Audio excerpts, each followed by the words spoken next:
All right. Yeah. Good morning, everybody.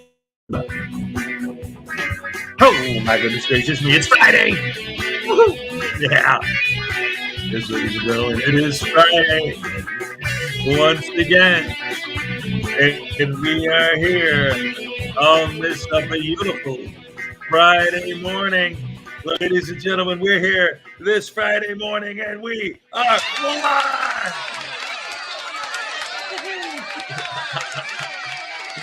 Hello, everybody, and welcome to this wonderful show on this beautiful Friday morning. And glad to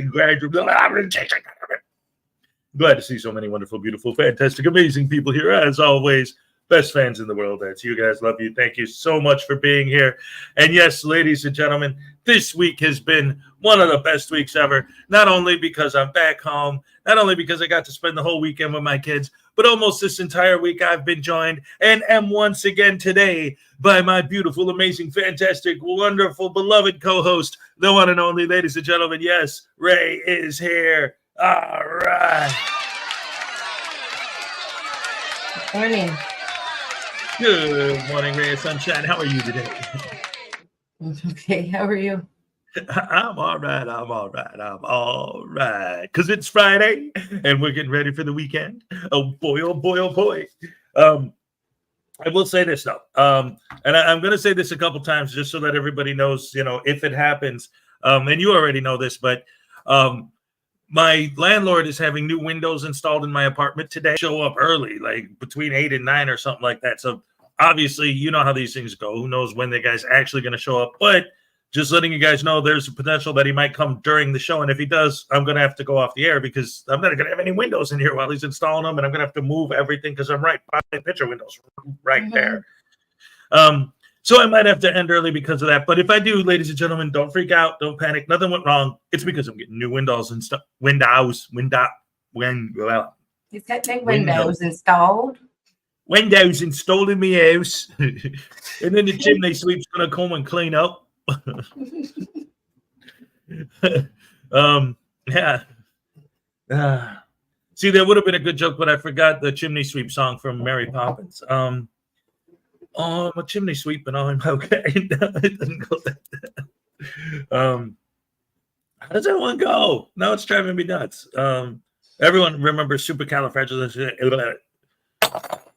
Jason Gutterman. Supercalifragilisticexpialidocious. Even though the sound of it is something quite atrocious, if you say it loud enough, might even sound precocious. Supercalifragilisticexpialidocious.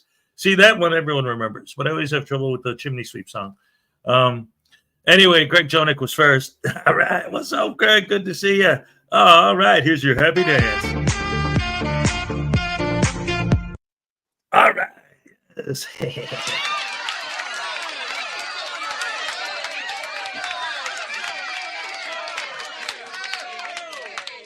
Chimney, chim, chirrup, a sweep. Okay, now I got it. Now I remember. All right. Juggernaut Jared Reed. Wow, second. All right. That's what I'm talking about. Welcome to the show. Great to see you. Cliff Hickson was third and the first to hit the like button. Hey, guys. Hey, don't be slacking on me. I need that likes. Them likes. Those, yeah. Hit that button. Or as all these youngins like to say these days, smash that like button. Smack that like button like it owes you money. Stefan St. Gervin, what's up? Cliff Hickson. Hey, Greg, it's Friday in Australia, and Friday night football takes priority over everything. Man, all right. Dang, damn it. There's something wet on the table. Huh? I'm sorry, I got distracted because I put my hand down and I felt water. There's something wet. Because when you were trying to remember how to do the chimney sweep song, you smacked your hand down. I heard something spilling, like a glass or something fell over. Yeah, I'm sorry. Well, when I get there, I'll get there. I'll get a paper towel or something. No. I got towels right here. I'm wiping it up as we're speaking right now. It's all good. All right. Greg Jonick, ladies and gentlemen, the gorgeous Ray. All right. Highway Star. Yeah. Hey, good morning, Rise and Shine with Hezokuai. That's right. Good morning to you too, sir. Cliff Hickson. Hey, good day, Greg. Lucky my team plays tomorrow afternoon. All right. Let's see who else. Cliff Hickson. Stefan. All right. Hello, Highway Star. Hello, mate. Oh my God. What? Stop murdering his French, would you? It's not French. It's that is. Right, but I'm doing Australian. Oh my God. Stefan is French. That's French. Oh, bonjour. Oh, stop. Comment allez-vous?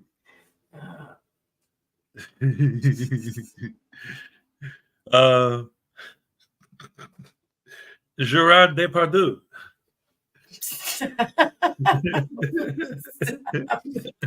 Just move on. Ladies and gentlemen, this is what I've been waiting for because that noise was, ladies and gentlemen, I actually have finally, since I moved up here, for those of you who don't know the backstory, I had to come up here. I was coming back and it was all set up and all good, but I had to change my travel plans at the last second. So I was only able to bring what I could fit in my bag. So there was a lot of stuff I didn't have. So someone were like, oh, you should put up a wish list of just basic household Jason Gutterman household supplies that you don't have. And put it on here and we'll see if any of your fans might send you some surprises. I got a surprise yesterday from Kingstew 2000. I have real silverware now. This is an actual spoon as opposed to those plastic things I've been using. And they're really cool looking. I don't know if the camera does it justice, but they're like black, but they're like really shiny. Mm-hmm. Like, it's very cool. And it's a whole set, forks, knives, the whole bit. Thank you so very much, Kingstu 2000. Here's your happy dance. All right. Thank you so much. There it is. All right. Oh, my goodness gracious. Stefan, Highway Star, Cliff Hickson, Donna Ray. Good morning. Good morning. Great to see you. Let's see. The thing is, you weren't even going to put that on your list. No, you talked me into it. I'm like, I have plastic silver. Although, and I even mentioned to her, this was, see, when you say something out loud, sometimes that's the first time it hits you is once it comes out of your mouth. I'm telling her a few days ago or whatever, before, like when I was making the list, to her and I made it together, kind of. She like helped me think of things that I didn't think of on my own. She's like, we got to put silverware on there.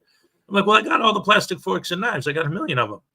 And then, like, as I was saying that to her, I'm like, although I got to admit, especially the forks are starting to melt from the heat of the food we're eating with it. And she's like, right, exactly. You're going to keep using that? I'm like, oh, yeah, that's probably, now that I said it, it sounds dumb. Yeah.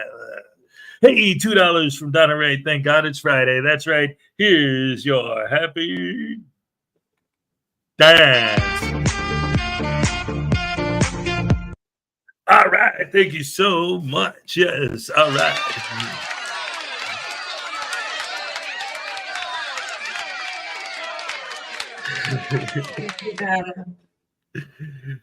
Yes, yes. We got Cynthia Carrotshaw in the house. What's up? Good morning. Great to see you. Let's see who else is here. Chuck, what's up? Hello, everyone. Hello to you. Oh, of course, my tiny Chihuahua life. That's right. Welcome to the show. Great to see you as always. Ladies and gentlemen, Script Cat is here. Yes, yes, yes. All right. Great to see you as always.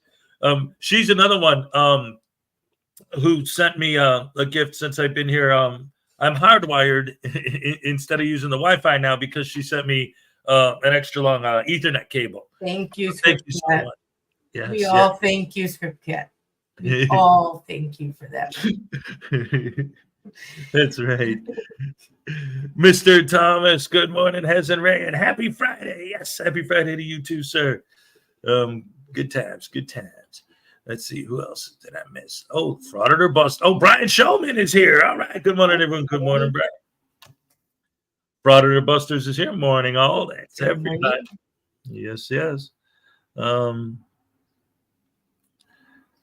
I smashed that like button and I didn't get paid. Where's your supervisor? Your check's in the mail. Hez talks like a carny pushing games. Ladies and gentlemen, boys and girls, women and children of all ages, come here. Pay $2. All it is $2 for one dart. And all you got to do is pop a balloon and you can have yourself this little Joey doll. Absolutely. Or you can trade up for $5 more and 3 more darts. And get the squirrel. That's right. No, you do sound like a carnival barker sometimes. Highway Star. Right. She's completely right. Yes. It's fun. Yeah. Hi, Dino. Hi, Dino. What's up? Just listening today. Wanted to at least say hi to everyone. Hello, Dino. Great to have you here as always. Billy Yank is here. Good morning, Rashers. Good morning to you, Billy. Great to have you here. Billy. Oh, Jade is here. What's up? Great to see you. Good to have you here. Over the heart. Kingstu, glad I could help out. Thank you very much. I appreciate it more than you know. The Nightman's wife, what's up? Good morning, all. Good morning to you. Elon Squirrel. Elon Squirrel, she's not used to the new place yet. Oh, I know. She's homesick. I know it sucks when you move. I hate it. Yeah. Well, honestly, I'm on the opposite end. I'm finally back to home now. You know, when I was in Florida, it was like, oh, I want to go back. Now I'm back. Yeah, I'm trying to find the positives here. You know, right. Since you got to be somewhere, you got to find the positives. You know, because otherwise you're gonna just be sad and distract yourself. Distract yourself. Yeah, because otherwise, you know, and I don't. Yeah. this isn't home either. Trust me, I'd rather be in home. But Yeah, well, like you said, you gotta do what you gotta do and try to look at the. I always try to look at the glass half full, you know. But I understand. I'm homesick myself, so it's you know. MC Country Girl, happy Friday morning. Yes, I love it. Thank you so much. Great to have you here. Oh, she's so pretty. I see up here. I can see everybody's pictures so much better. You know, and I'm like, oh, so they're so pretty. You know, like you don't really get to see the pictures down there very well. Up here, it's like, wow, they're so pretty. You know. Right. Well, it also depends on because, like, ever since once I get my actual computer back, it'll be better. But since I'm on this monitor, I could barely see the. I'm doing a lot of leaning because I don't have my second monitor either. But I'm just saying, I can see the pictures much better than I can in chat. That's all. Yeah. Oh, when I bring it up on the screen, they do get bigger down there. Yeah. But yeah, you know, I got you, and then so many beautiful fans, and you know, I got all the gorgeous women love my show. Dag nabbit, I can't help it. But yeah, I mean, everybody. We got the best looking, the coolest, the nicest, the most generous fans in the world. That's you guys. Round of applause. Yes, well-rounded fans. Round of applause for you guys. Anyway, oh, look at this. We got 2 Canadian. Oh, oops. I'm sorry. Go ahead, hon. 2 Canadian from Stefan, or the Doritos bag box half full. Yes. For those of you who don't know, you bought what? A box of those little bags? Case. A case of what are those? 40 bags. Oh, 40 bags. Thinking they would last him a while, but the kids came. The 2 boys came, and they were gone in a weekend. Yeah, they ate them all. So, did you give him his dance? Happy dance right now. Here we go. All right. Thank you so much. Yes.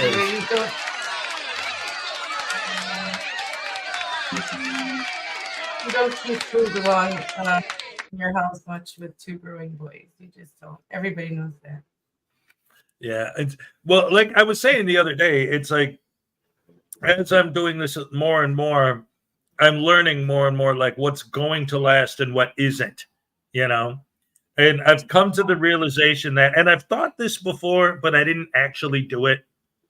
But now, come next month, I will know I'm not going to do like grocery shopping.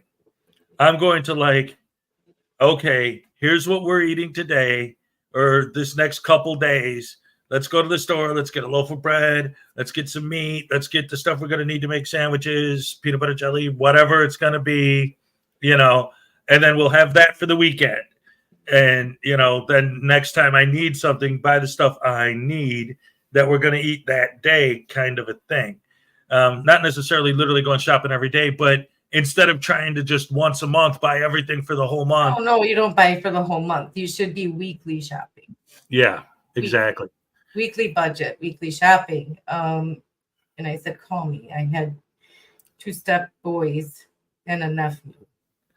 Well, when I did do my shopping, I was on the phone with you. Just as much when they're growing. Trust me. Yeah. Just as much. Right. So call me. No. Yeah. And I can tell you what will last you and what won't, and what fills up a child and what doesn't. Right. I don't want those empty carbs, you know. Anyway, we'll talk about it. Yeah, but well, see, that's because the thing that's fascinating about it is it was so different before when it was the whole family, and you know, it was pretty well. Also, having a car made it a lot easier too, because if we needed something, we would just go grab whatever we needed. You know. Yeah, it's hard without a car. Yeah, trust me, Yeah.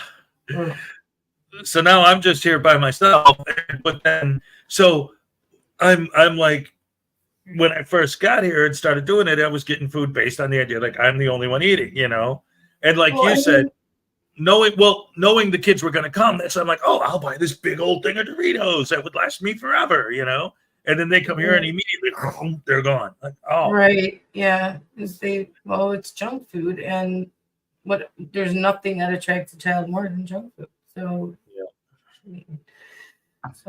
but we'll talk about it. I mean, you're all good. Getting back into your groove, and like you said, it is hard without a car. Trust me, I'm trapped up here on top of this hill. I'm the lady in the house on the hill, The kids are gonna start going, that house is haunted. That lady won't come out, But every time we walk by, we see that lady sitting in that window.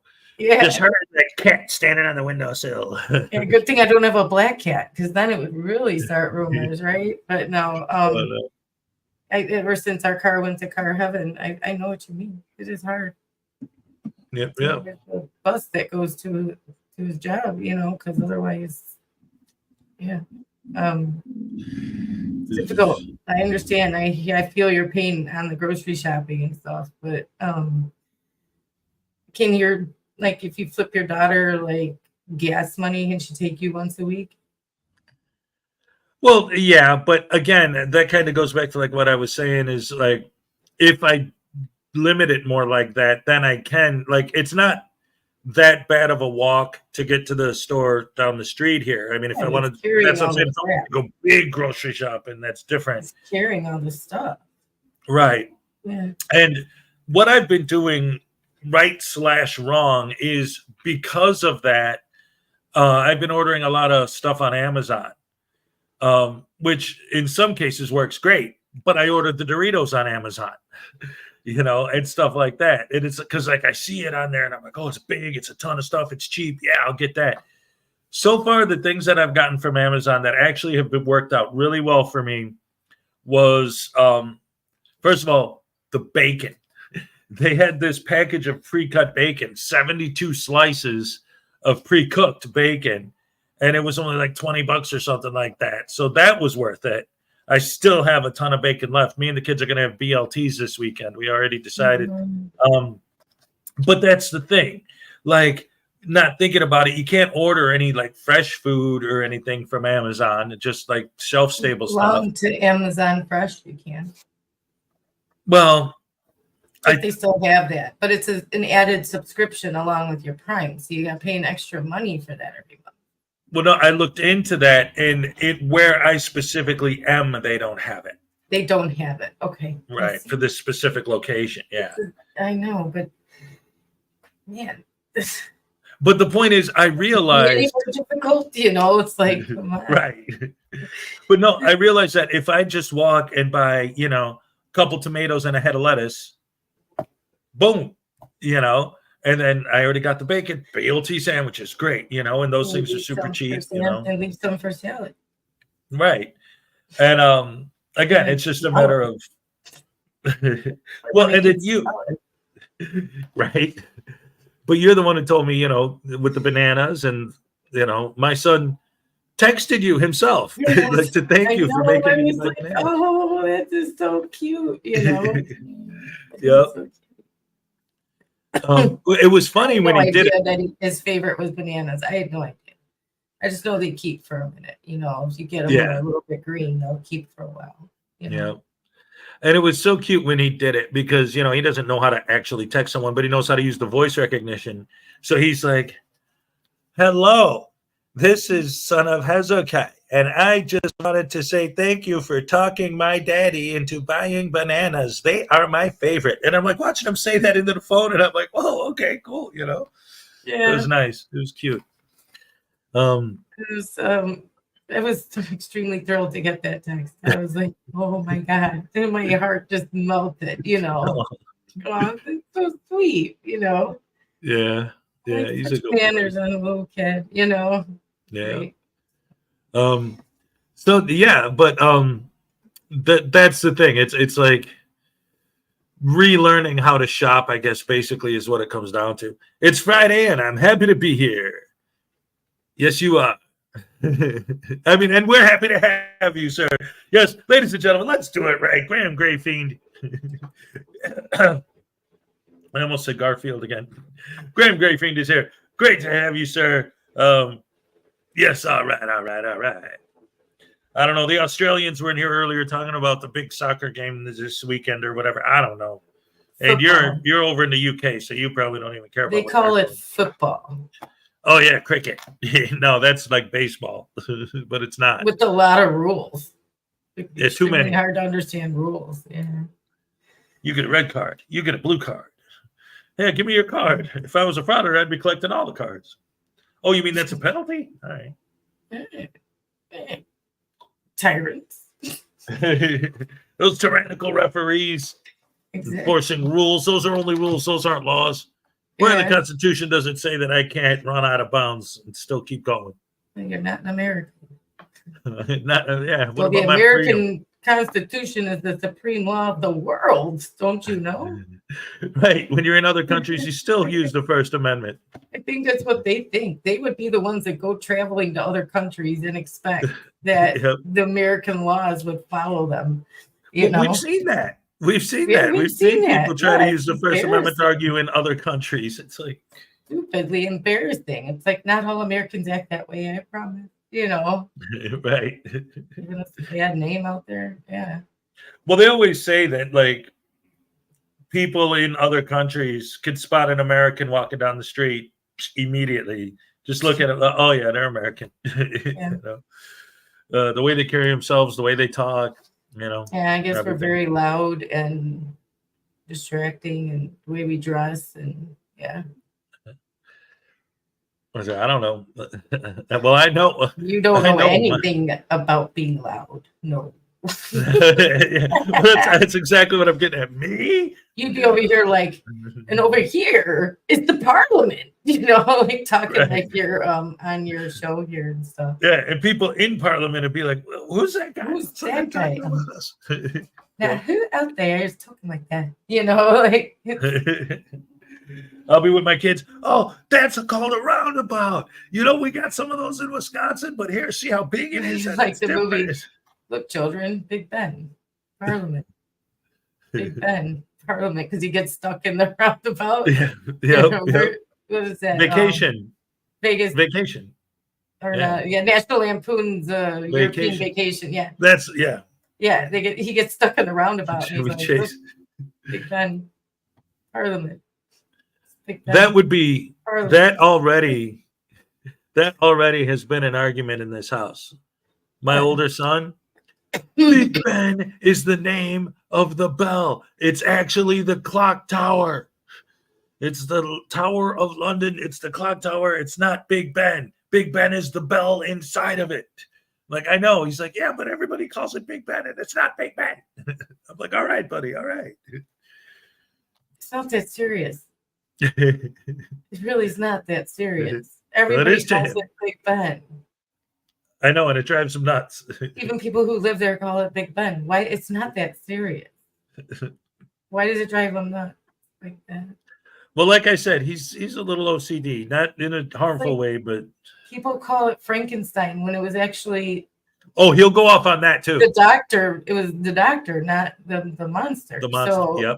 Right, but people still say Frankenstein, so he goes off on that too.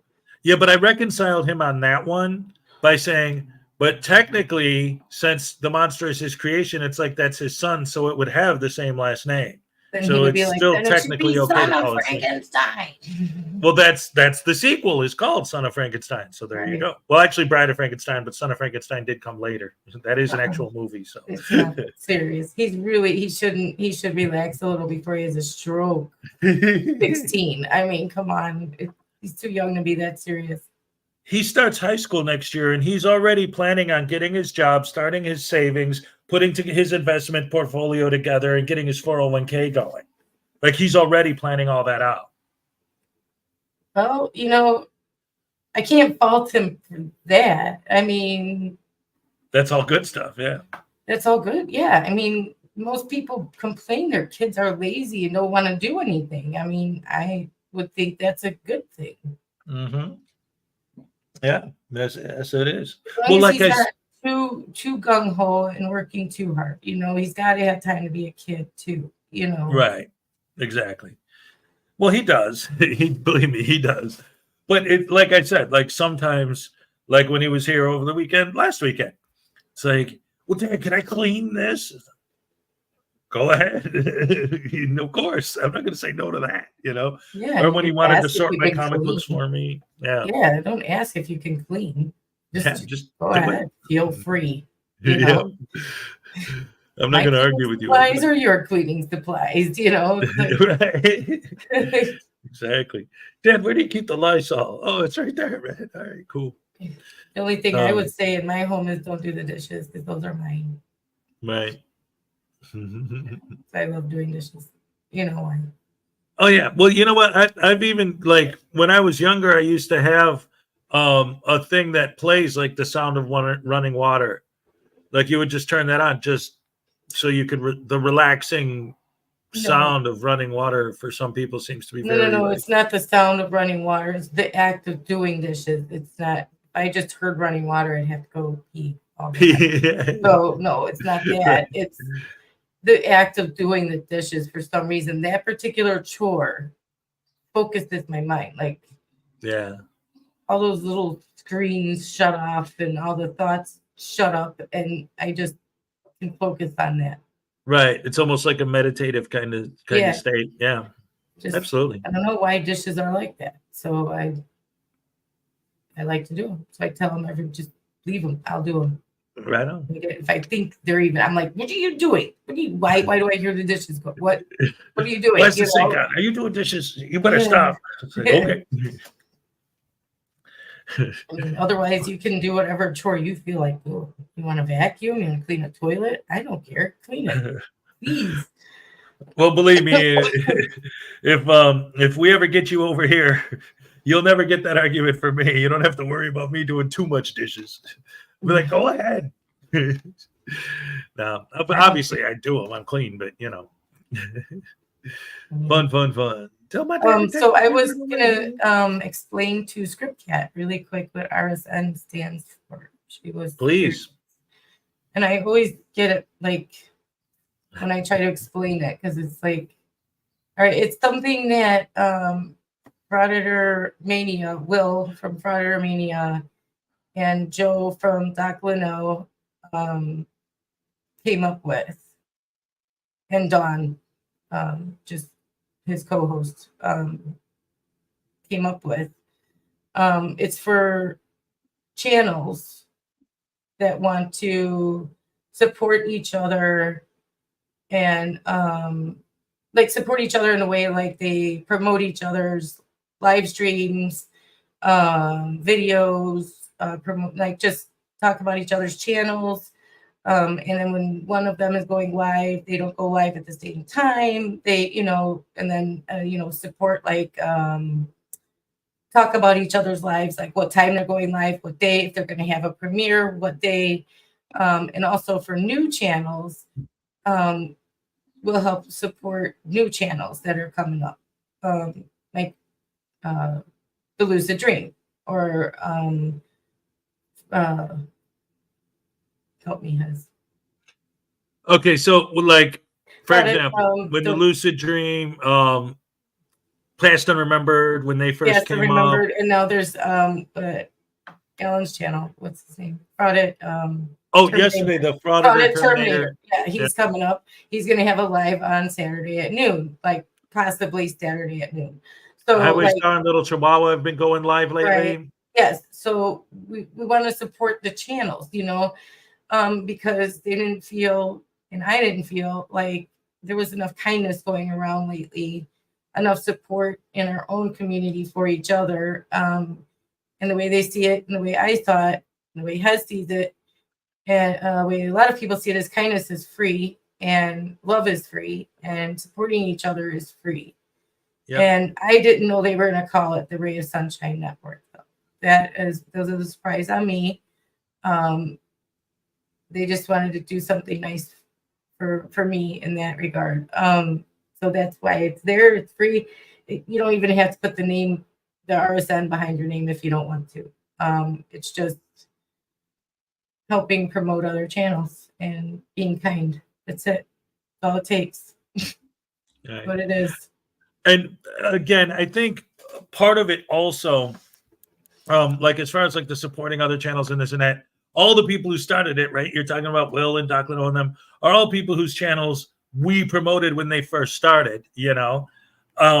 So I think that is another big part of why they wanted you to be part of it. Like you're the ray in the ray of sunshine, but also, I think it has to do with, because there's been so much craziness and so much drama in the community lately, and people making videos about other people and accusing other people, and like all the trolls doing all these things and all this. And it's like, hey, how about all the channels that just like to make videos and do their thing and help people take their minds off of drama for a few hours every day, which is what we're all about. Give them a place to gather, Yeah, and just be kind to each other. Be nice to each other. It's free, Mm-hmm. It is. It's really just coming together, being friends, being kind, and helping one another, lifting each other up, because we're all in the same team here. We're all trying to fight these scumbag frauditors, and we're on the same team. Why not promote each other? Yeah. You know what I mean? Why not help each other succeed in that mission? I think it's been forgotten. They think it's been forgotten. And Joe and Bill, and you have said it too. I've said it. It's been kind of put to the wayside. So we want to come and bring that back together, kind of make it a more cohesive goal again, and support each other in the process. So that's it. Good morning, Unclean Hands. Yes, good morning. Hey. Great to have you. Good morning, Doc. I mean, you can call me Stanley. Sorry. Just be careful. And then we have 5 gifted Frauditor Follies memberships from person 1122. Thank you so much.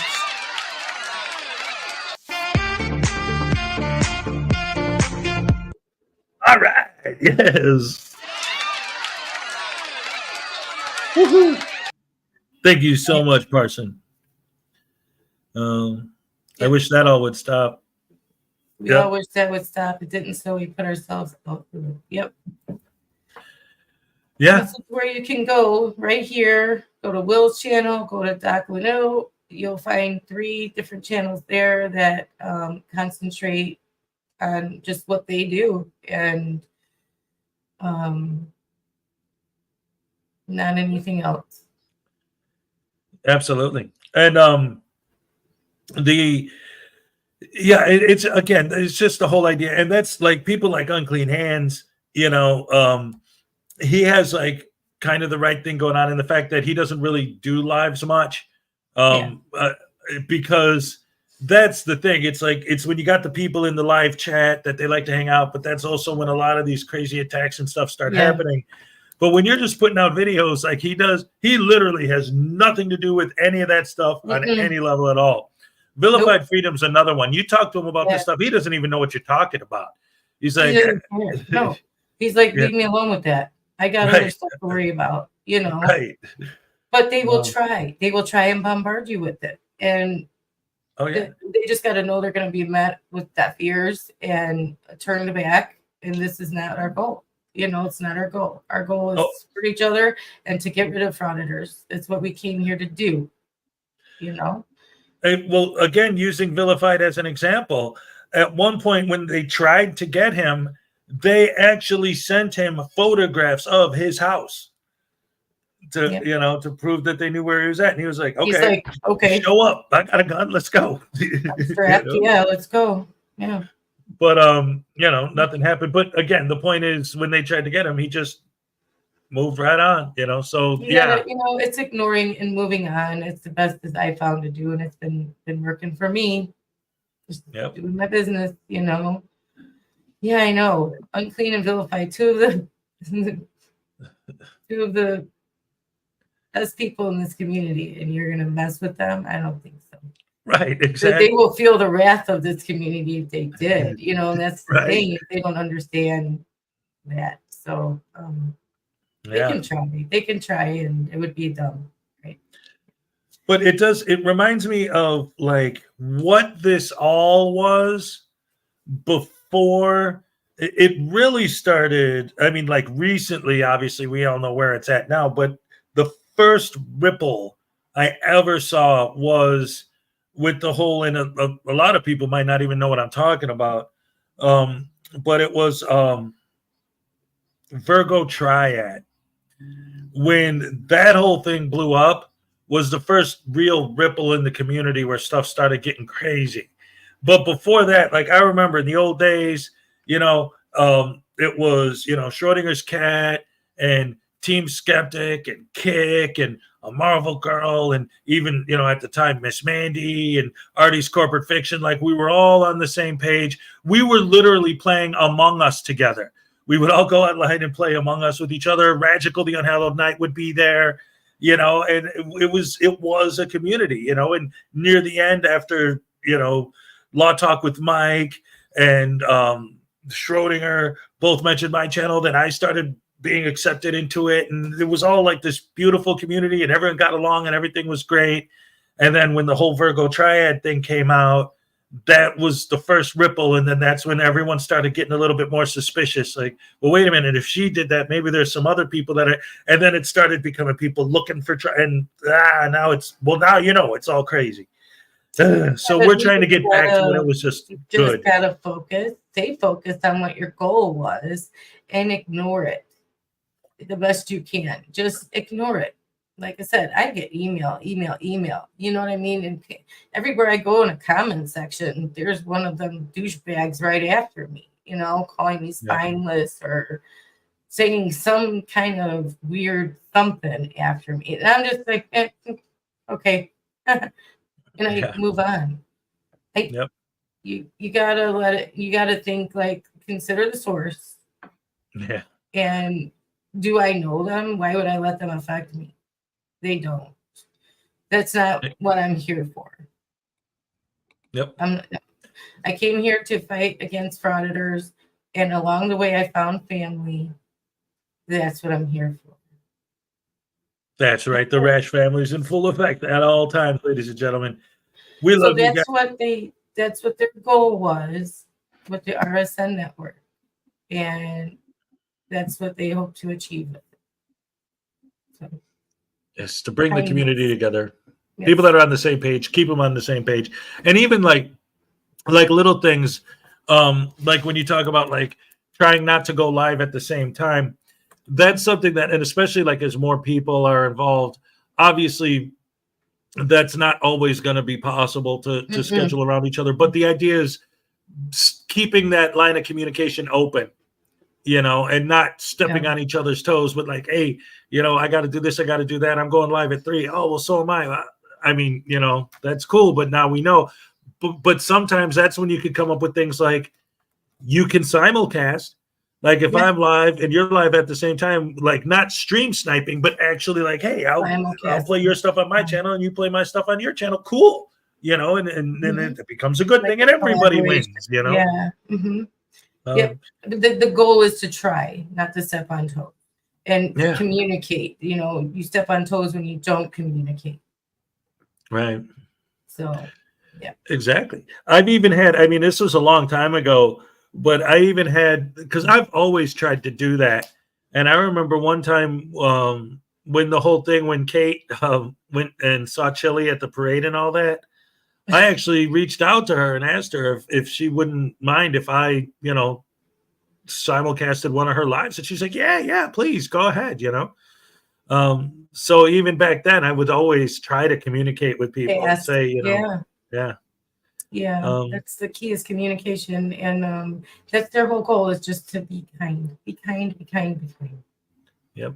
Sunshine. Spread love. That's what it's about. And yes. We want to get back to that and just fight frauditors. That's what our goal was initially. All of us came to this community new to it and then got more passionate about it. And I think that's what we're here for. At least that's what I'm here for. That's my goal. And it's been my goal the whole time. Fight these people best I can. I might not win, but I'm going to fight, and That's my goal, and it always has been, and I'm not going to let anybody distract me from it. Right. Bottom line, I don't care what they're doing. I don't care what they're doing. Right. I'm going to do what I'm doing. That's it. You know what I mean? I don't care. It's not, I mean, do what you're going to do, guys. Fight, peck at each other. I'm going to still be right here for what I'm doing. Exactly. That's it. Bottom line. So, anyway, Script Cat, that's what it means. I hope it's explained in a way that it was easily understood for you. Hi, Vilified. Good morning to you. Thanks for coming.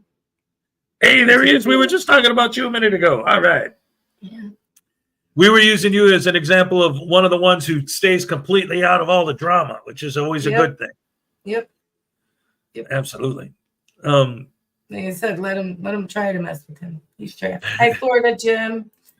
Florida Jim, what's up? Good to see you. It's I just hope the explanation wasn't like convoluted or we ended up going way off the rails. Yeah, way off the radar with that. Like just well, here, I'll oversimplify it for you. The whole way, I didn't even know that it existed because Will and Doc were doing it on their own. And I came into a chat and I saw RSN next to people's names, and I'm like, what's that? And then Will said, well, if you love Ray, you're RSN because it's the Ray of Sunshine. And I'm like, well, nobody loves Ray more than I do, and that's why I'm the RSN VIP.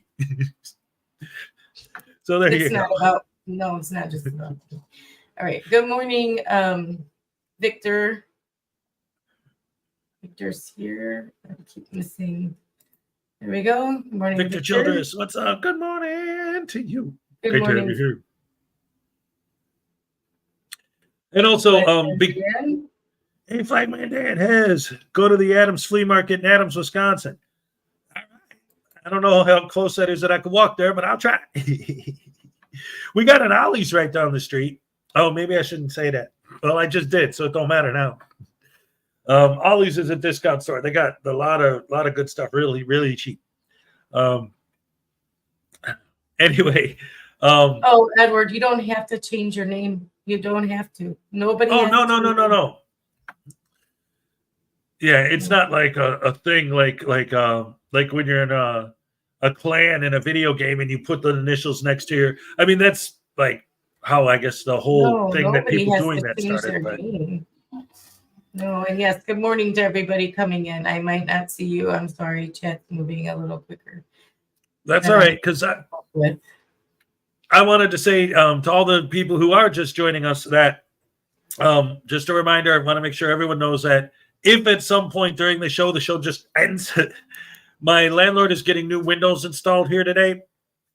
So when they come, they come. So I'm not going to have any choice in the matter. So once that happens, obviously I'll have to go off the air when they show up. It's so not until like 8 o'clock or between 8 and what? Well, they said between 8 and 9. And again, but you never know with these kind of things when they're actually going to show. They might not show up until 2. I don't know. Right. But I'm just letting you guys know if they show up while I'm on the air, I'm going to have to cut it short. So with that in mind, tomorrow is Saturday. And who's our guest tomorrow? Do you remember, Ray? It's a little owl. Dream. The lucid dream. Stop, you hear me answering you.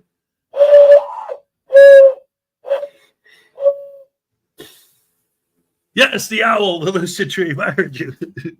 But I just wanted to do the owl call because I've been practicing it. I stand outside. I talk to the owls. It's great. Are you done? Yeah, man. It's all good. So that being said, how about we watch the new lucid dream? Dag nabbit sandwich sauce. How about we watch it? Allergies. How about we watch a new lucid dream video? The allergies make it where you can't speak. I got it. Well, no, it's in the middle of a sentence I got in my nose, and it's not yuck. Oh, yucky. Okay, I got it. Yes, we'll watch a new lucid dream video, and hopefully Hez will be okay. All right. Yeah, I think I'm going to go take a pill. All right, here we go. All right.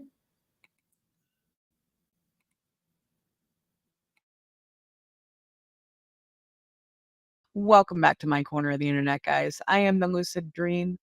And on this one, this is going to be a member's request. This is Pacific Northwest Transparency. Now, most frauditors are pretty creepy. This guy is extra creepy.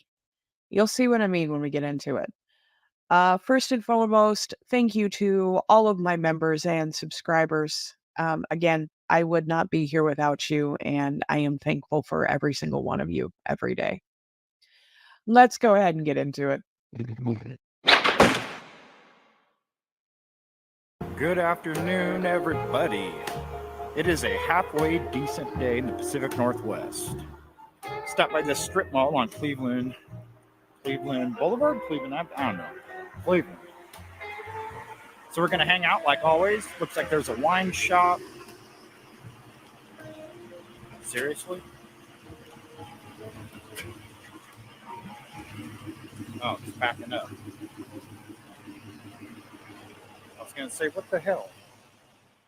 I mean, well, you are standing in the middle of the parking lot like a dumbass. So I don't understand why you're confused that you are in the way. So of the videos I have watched of this guy today, and I've watched a few, he likes to fraud at private businesses. Like, he has a whole playlist of food and beverage fraudits. Why? What tyranny do you think you are going to find at Burger King? We're not going to talk about that video, but I mean, the question stands. How is this looking for government corruption and standing up for the First Amendment? You are frauding private businesses. What tyranny are you going to find in this hair salon? I mean, granted, I have been very upset leaving a hair salon a couple of times in my life, but I can't say that I have ever found tyranny in a hair salon. Bad hair products, maybe. But never tyranny. Let me know if I'm wrong. Maybe I have missed out on all of the tyrannical hair salons. But he's standing in the middle of the parking lot, and he's surprised that this guy is gonna back up in front of him. The entitlement is already annoying. All right, we're at this strip mall. Looks like we got a wine shop. Lux, I have no idea what that is. And then there's a mortgage place. It's kind of a halfway decent day out, so who knows. We'll hang out for a little bit like normal. And hopefully we meet some nice people. If not, we're ready for that also. All right, guys, stick around.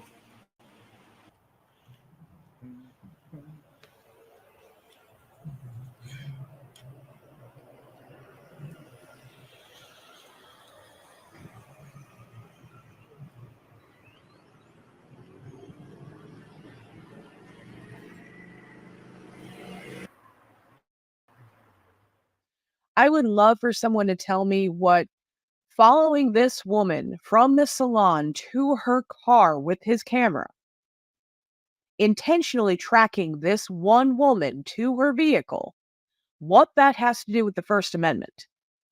Because to be completely honest, it looks like a predator looking for a victim. That's what that looks like.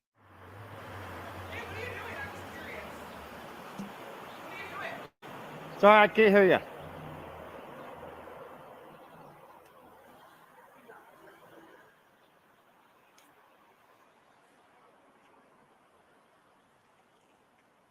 Sorry, guys, I didn't have my Zoom ready. I was fucking with this neck scarf. They always say we're curious. Well, we're just curious. That's the inch that takes the mile. Really unsurprising that an inch is all you got. Hope you guys can hear me. Yeah, they're looky-looing now. Just for the record, so everyone can see. Public sidewalk. Private property. Public sidewalk. Hello. I'll give you 3 guesses. I have no idea. Well, this is a monopod. This is a camera. Yeah. So Yeah. Well, I'm just like, there's nothing happening. So, like, what's? I'm sorry, I couldn't hear you. Oh, I said there's nothing happening. So, what you filming? Just Why kinda you out- Why you filming me? Oh, I'm you're, just asking you a question. you're talking to me. That's why. Well, but I'm asking you a question. Are we dancing now? No. Come on. Tell me what you're filming, and then I'll. At the moment, you. Why?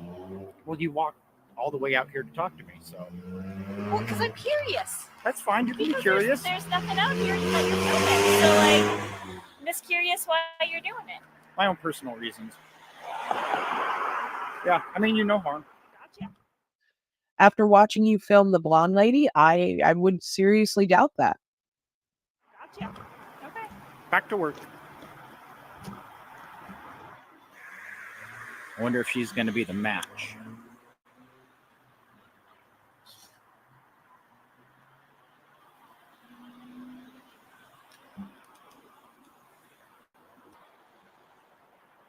Why would I be filming you? Oh, I don't know, because you just walked, what, 40 yards?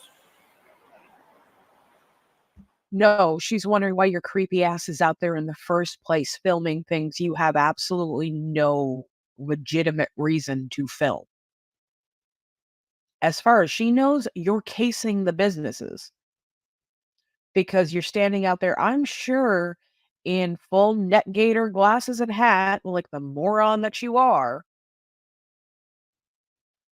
staring at the business, filming the patrons.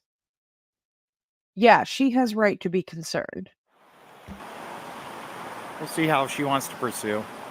She's smart. She'll just stay inside, go back to work, and ignore me.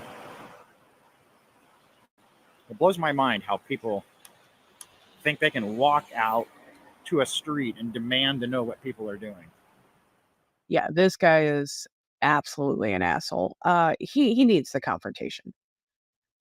Pure fact. He needs the confrontation because his channel would die otherwise.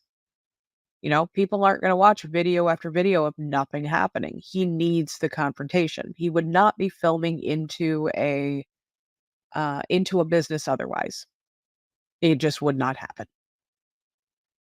It is incredibly disingenuous, and it doesn't make him any less creepy. What is it with the Pacific Northwest? It's one thing I've noticed is there seems to be a lot of these guys out of that area. I was telling someone earlier that I used to live in Everett, which is where Glenn Serio is from, or where he does most of his frauditing. And I remember my time in Washington incredibly fondly. Like I would go back 100%. But if the if the uptick in frauditors is any indication, maybe I'll rethink that decision. She's got to be just confused as all hell.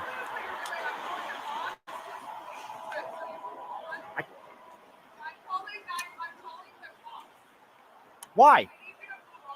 Don't do that. No. You're recording all of my clients and all of my, like, that's not okay.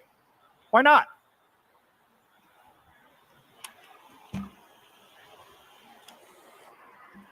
I don't know if you can tell, but she is right there and she is angry.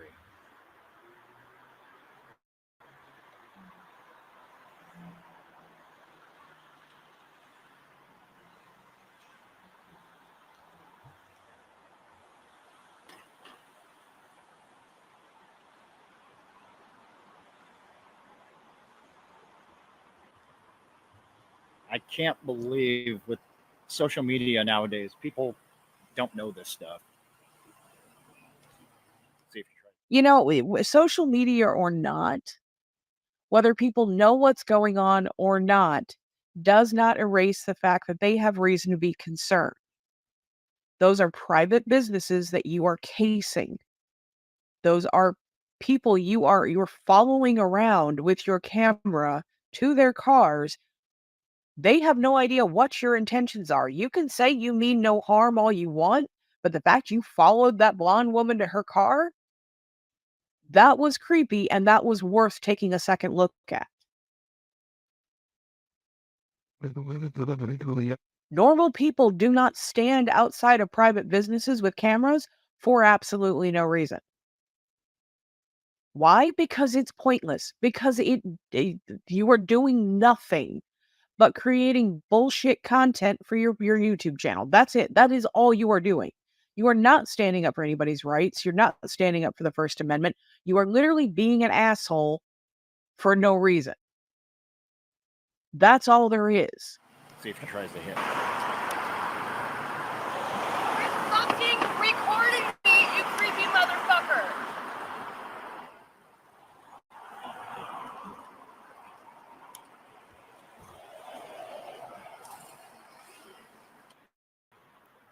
I wish dispatch would just do their job. Apparently, there's no First Amendment training to be a dispatcher. And I know they go through a hell of a lot of training. They got to go through all kinds of classes, and it's not like wham, bam, you're hired. Well, see, this is just another part of the Frauditor script that is so disingenuous. This has absolutely nothing to do with the training that dispatch receives, because this isn't about the First Amendment. This is about a YouTube channel. He has 100% made himself suspicious on purpose. And because of that, they have every right to call the police. They have every right to have him investigated. Whatever his purpose is, they have every right to call the police to have them come out. He wants them to come out so he can throw the First Amendment in their faces. It's the only reason. Without that interaction, bye-bye channel. This guy is particularly vile. He stands outside of like grocery stores with signs saying, fuck you, fuck this, etc. Plain view of children, and then claims that it's a public space. It's not. It's private property. He got trespassed a lot on that video. The only reason I didn't choose that video is just I wanted to smack him by the time I was done watching it. But he does it on purpose, and it's only for the reaction. It's why he does private businesses. It's because he doesn't care about government tyranny. He doesn't care about corruption. He doesn't care about the First Amendment. He cares about his YouTube channel. That's it. I don't know if you guys can tell, but I can probably see in about 5%. I'm getting the cam back. I think.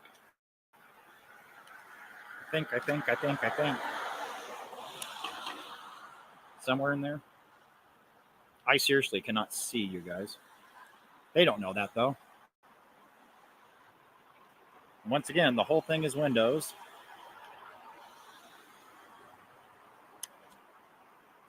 You guys haven't seen my camera in a while.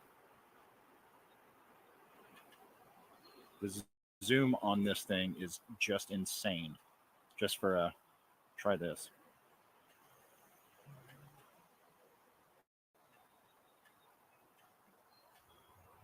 How is that?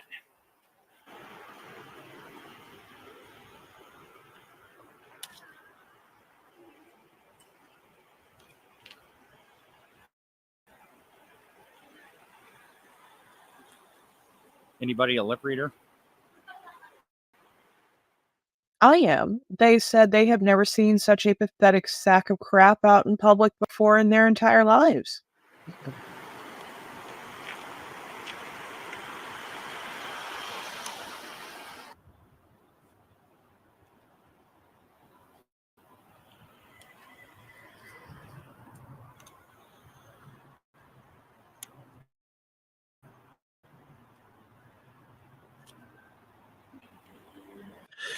All right, so I've done videos on Pacific Northwest before as well, or at least one, but I've covered him several times, talked about him. But realistically, like I know that we always try to comprehend their mentality or the arguments behind it, but like we know the arguments they make are nonsense and they don't hold up to scrutiny and all that, but people like him and Impact Media, you know, Casey Cameron Boy, NC Tyrant Hunter, all the people that only do private businesses, like how does that coalesce with the argument that so many of them make? If you don't want me to film you, go get a job in the private sector. But don't people like this prove that that doesn't work? Because that's all they do is go after private sector people. Yeah. I don't know. His whole, like she points out, like, this is all he does. I don't remember him. There might be a few videos in the beginning, but I don't think he's really ever gone to a government building. Right. I don't think he has ever. I think this his whole thing is private businesses. Like, he's the one who went to the U-Haul, and got into that kerfuffle there, or he's the one who got the charges. Ultimately, he was not guilty on them, but I'm trying to think of a time where I've ever seen this guy, because I've seen every one of his. Trust me, the privacy complaints I sent instructions on for this guy is unreal. Right. I don't think I've ever seen him go to a government building. No. And it's so frustrating too, because like I said, every time I hear one of these douche canoes give the whole argument about, well, then if you don't like it, get a job in the private sector, like I said, and then what happens? You get a job in the private sector? Nope, you're still not safe from these guys. They're still going to show up. And there's someone like him, standing out there. Yep. And then has the audacity to say something like, what makes them think they have the right to come out here and demand to know what I'm doing? Well, what makes you think you have the right to stand there and film them? And especially, and this is always the thing, always. It's like, well, technically, legally, I have the right to stand here and film, and I don't have to answer to anybody. And this is a key point, because this is something that they all will argue. And no matter what you say, they cannot comprehend, which is insane to me, is that if somebody tells you they don't want you to film them, okay, technically, legally, you don't answer to them. I get that argument. I understand that. But just just out of pure basic human decency and respect and trying to get along in a civilized society, why not just say, okay, I won't get you on film. I'll film the building, but I'll just turn my camera a little bit so that you're not on it. No problem. They don't have interest in being in a civilized society, and that's just it. Right. They want what they want, which is to stand there, get their reactions, get their money, and go home. Yep. A civilized society where they were forced to live in a civilized society wouldn't suit that at all. Not at all. So. Nope. Just bother as many people as you can. All right. I'm going to put the video back on. We got 5 minutes until the cupcake happy dance. Here we go, ladies and gentlemen. Some more Lucy. 4 minutes. Oh, wait. This is going to be great. I can't wait.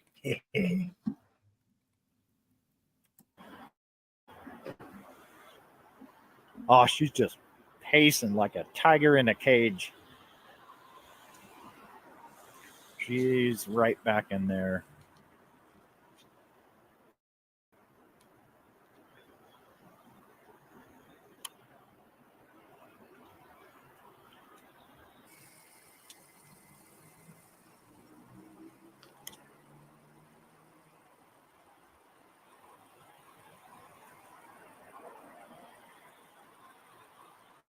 He looks happy.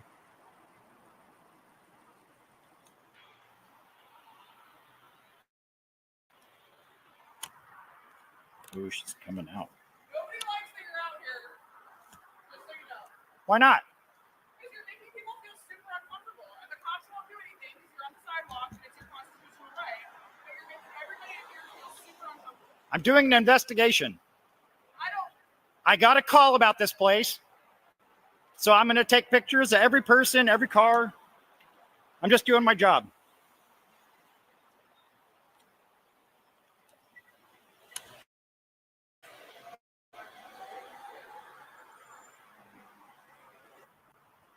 I don't know if you guys heard her, but Okay. Right there. Right there. Now, I stopped it right there for a very specific reason, and this is important. And if there are any trolls or frauditors watching this right now, this is for you. Because I saw this big argument in my comment section the other day saying, why do you call them frauditors? Where's the fraud? Well, the definition of fraud is, it gets into like the money thing and all that, but essentially fraud is anyone pretending to be or selling themselves as something they're not. When you say, I'm doing an investigation, I got to report about this place, that's obviously a lie. Even if, because I know that some of these guys, like, they'll get an email from one of their psycho sheeple fans saying, hey, I went into that place and one of the ladies was rude to me. That's their report that they have to investigate, was that they got that email. You know, like when somebody emails Long Island Audit and says, hey, this place has a no filming policy. Oh, I got a report on them. I better go investigate it. You walk in the door, you see a no filming sign, you got it. I don't buy it. He didn't get a phone. Why wouldn't he say that right away? In the beginning of the video, I got a phone call about this place.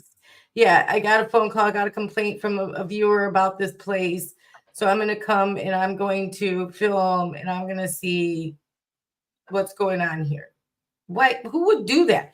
Who would go to him, Pacific Northwest Transparency? That's not what I call him, but no, we'll just for the sake say that. Who would go to him and say, I mean, you know, I was in this Lux salon and they were not nice to me or my hair. Go film them. No, they wouldn't.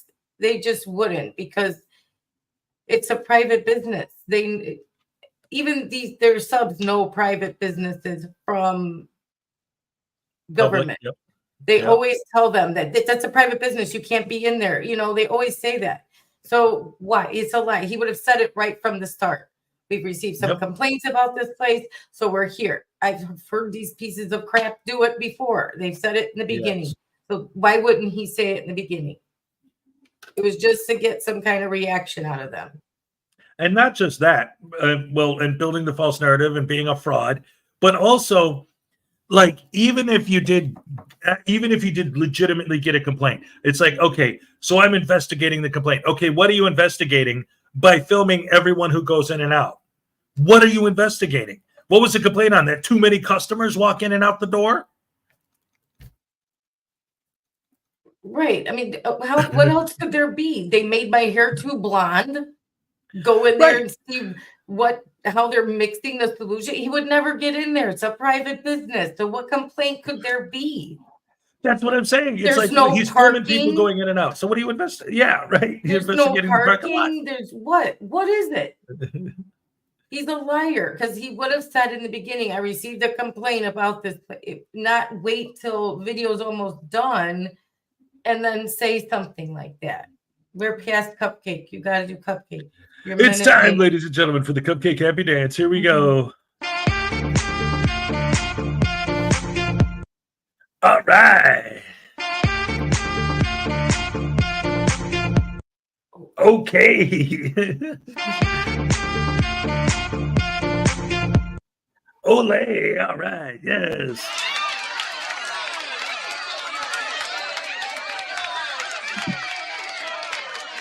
And for those who haven't heard the latest Cupcake update, I talked to her yesterday, and she has been sick, but she's feeling better now. So God bless her, and we're glad to hear that. All right, round of applause in general for Cupcake Frauditor News Network. All right. We love you, Cupcake. Yes. Absolutely. Absolutely. So yes, we love you most astutely. There was no complaint. He just wants to film them, and he wants to get a rise by saying, I got a complaint, so I have to film every person, every car, every license plate. Yeah. No, you don't. you just want to be a turd. Right. You just want interaction. Yeah. So. And again, like, logically, like, I'm trying to think, okay, again, obviously we know he's a fraud. That's why he's a frauditor, and that it's a lie. But, like, okay, logically, if somebody was supposed to take him serious, what complaint are you investigating by filming everyone who walks in and out and everyone who parks there and their license plates? Like, what are you investigating? Again, what was the complaint? We have too many customers? Like, I don't. Yeah. Too It doesn't many make parking sense. spaces are being taken up. They make my hair too black. They cut my hair too short. I didn't get. It's like she said earlier. She's come out of a salon plenty of times unhappy. We all have as women, but that doesn't mean you call up your local frauditor and say, "Okay, can you go stand there and make them uncomfortable, please? I don't like the way my hair turned out." Exactly. Yeah. Oh Lord, here we Yeah. go.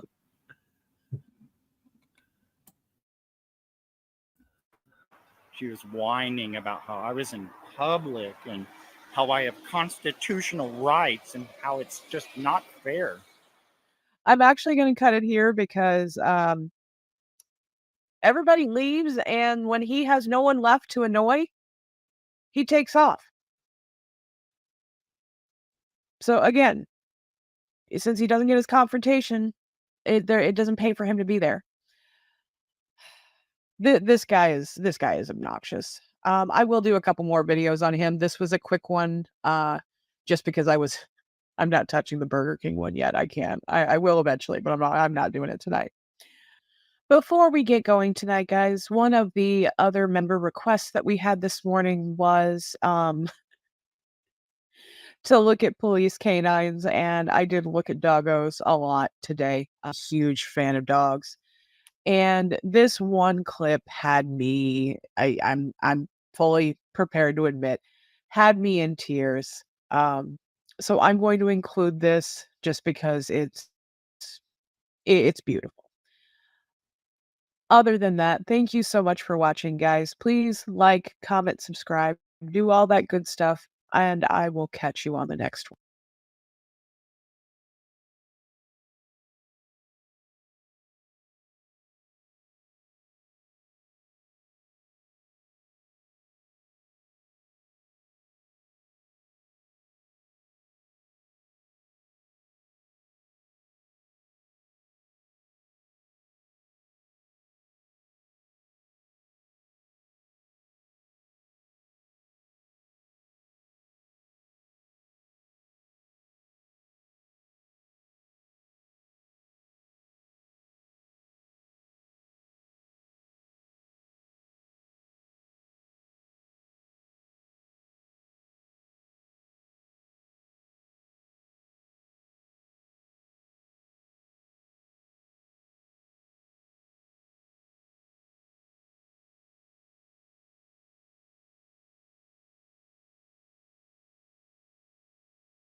It just FYI, there's no audio during this, so it's not anything wrong. There's no audio in this part.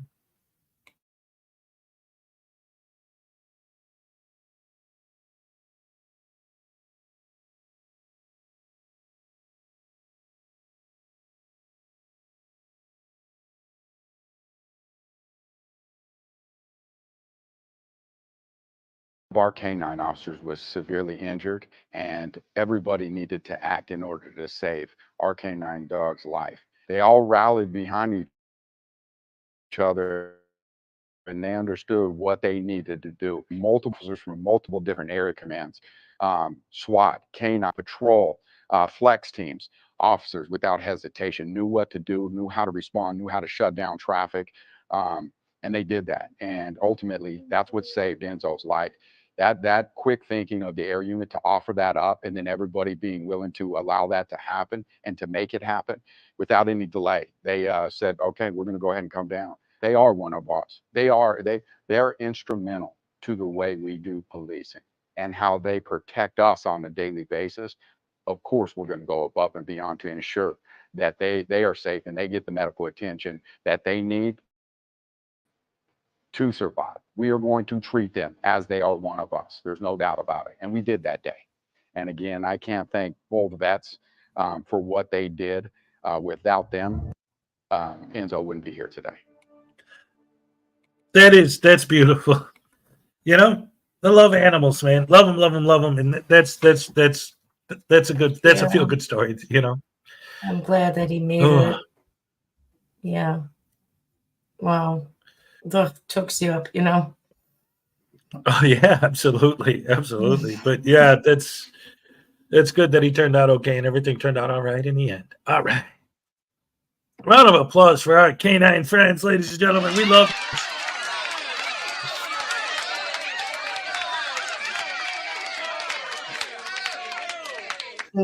what humans do with hesitation, they do without. And that's why it's extra heartbreaking when something happens to them, you know. So. Yeah, absolutely. So that's all good. But anyway, it's weird because it's completely different, obviously, than when, you know, Frauditor News Network would have Frauditor cool downs with the animals at the end. But still, it was nice, you know, having a nice animal story after looking at Pacific Northwest Transparency just being butterbrain. Oh. And then you wonder, like, when they see stuff like that, they say just all kinds of nasty stuff. You know what I mean? They have no heart and no soul when it comes to things like that. You know, doesn't even bring forth any kind of empathy for them. See a dog getting hurt like that, you know? Right. They just want to. Yeah.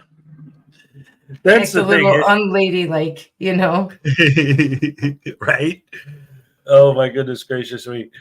Yeah, these frauditors, man, they go crazy. But anyway, the Lucid Dream is going to be our guest tomorrow on the Saturday Night Snafu. Can't wait for that. All right.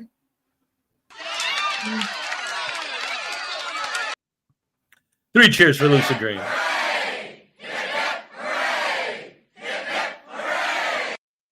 All right. Oh my goodness gracious me. All right. So yeah, sorry about earlier, guys. Again, you took a pill, you said. Yes, I did. Hopefully it's not one of those that knocks you out for the whole day. We'll see. Well, is it non-drowsy because you have windows coming? Yeah, I know. I have to stay up for that. But anyway, no, I took like a Dayquil, but it's like a generic brand, not an allergy pill. Okay. But yeah, because the allergy pills do knock me out. Right. That's why I was like, wait, he said he's taking a pill. I was over here like, oh no, he's got windows coming. Oh, no. Yep. Have a good day, Society Red. It's great to see you as always. All right, thank you for coming. But yeah, so I wanted to apologize for earlier because we were on the air, I figure you guys don't want to watch me have an allergy attack. But I'm apologizing also to you because you're trying to have a conversation with me, and I'm just like I feel my nose, and I'm like, I need to go take care of that. And I'm like, yeah, sure, you know, like, so I didn't mean to like. No, it's fine. All good. It happens. Yes, indeed. All right, so anyway, what else we got? Well, you know what? Unclean Hands was here earlier, so why don't we check out an Unclean Hands video? That sounds fine with me. He had to go take care of his brood at one point. Oh.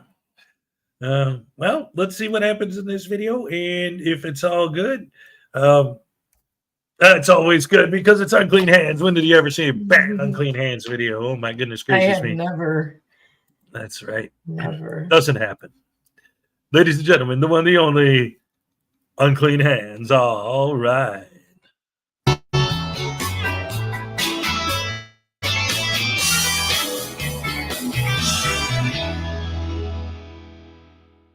Good morning to the finest people on the internet. It's good to see you back. Always good to see you. Today we're going to start off with a couple of different videos. We've got a little Lucky Laptop. He's back out there fighting for our rights, and I think that's just awesome. You know, go out there and practice your First Amendment or you'll lose it. Then I got that pedo from Las Vegas there out trying to intimidate a security guard at a weed place. And good God knows where this is going to end up. But we'll get started with Lucky, see what he's up to. What's up, everybody? Welcome to Lucky Laptop News. I'm here in Mountain View, Missouri. Gonna do an audit on City Hall and the police department. It's great to see Lucky back out there with his 20-pound laptop from 1989 and auditing and holding these government officials accountable. So this ought to be really exciting. I'm sure it's going to be some cutting edge stuff here, you know, like getting license plate numbers and seeing if the CAD's open and all that good stuff. So let's move right along.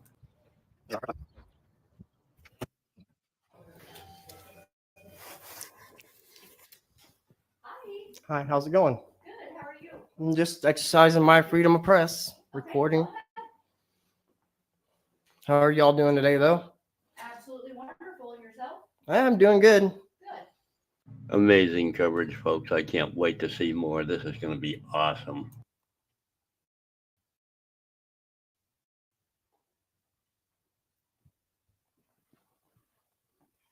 Now that's why I like to do City Hall, people. A lot of times you come across pictures like that of the town back in the good old days. Hopefully I've got that, everybody. You got it, Lucky, man. You're right there. You're right up at the top of the food chain. You're getting images like this. Anyway, let's move along here. This is getting a little dry, Lucky. Hope you all have a wonderful one. You too. Enjoy this weather. Oh, I am. Although we need more rain, though. We really do. Yeah, I get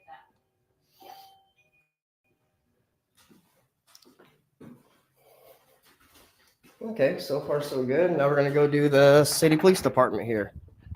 All right. Lucky Laptop News gets a pass on the City Hall there. Now we're going to go check out the police station to see if those tyrants are over there raising hell and doing things they shouldn't because they probably got something to hide.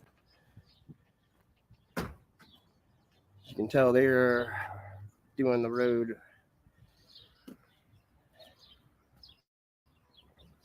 There's been road.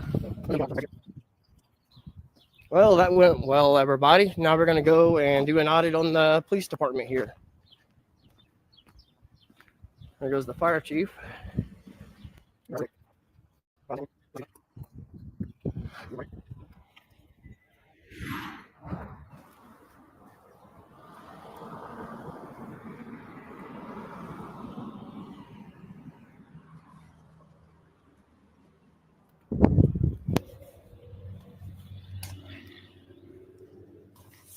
Hi.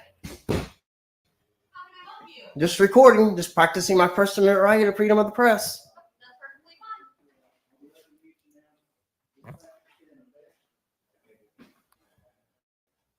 fine. Is the building next door considered a public lobby as well? I'm sorry? The building next door, or the, whatever you want to call it, the probation parole? So Is that a public office as well? Public lobby? it's a meeting place for probation and parole officer and the probation and parolee.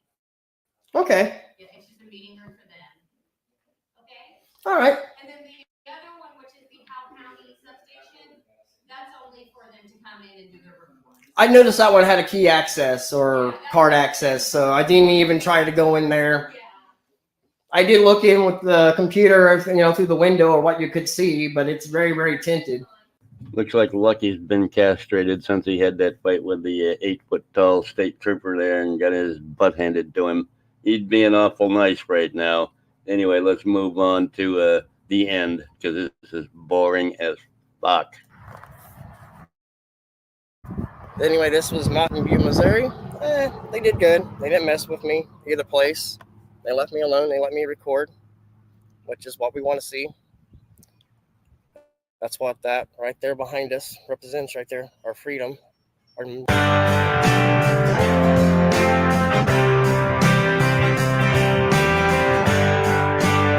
A true American patriot, that lucky laptop. He's quite an American. Anyway, I guess he didn't get violated today. Anyway, let's move on to the Vegas pedo. Vegas pedo audits. Let's check him out.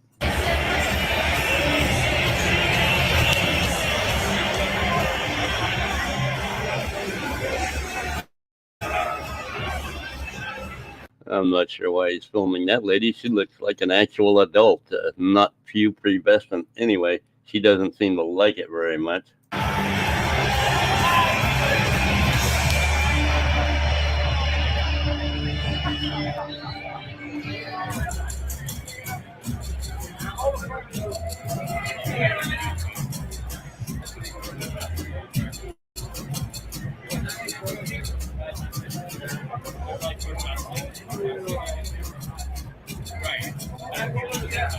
Oh, I got a cam back. The second time tonight, guys. Cam back here. It's awesome. Okay, and still don't see any kids in there. Did you stop doing that? Did you stop taking pictures of kids? Is that what happened?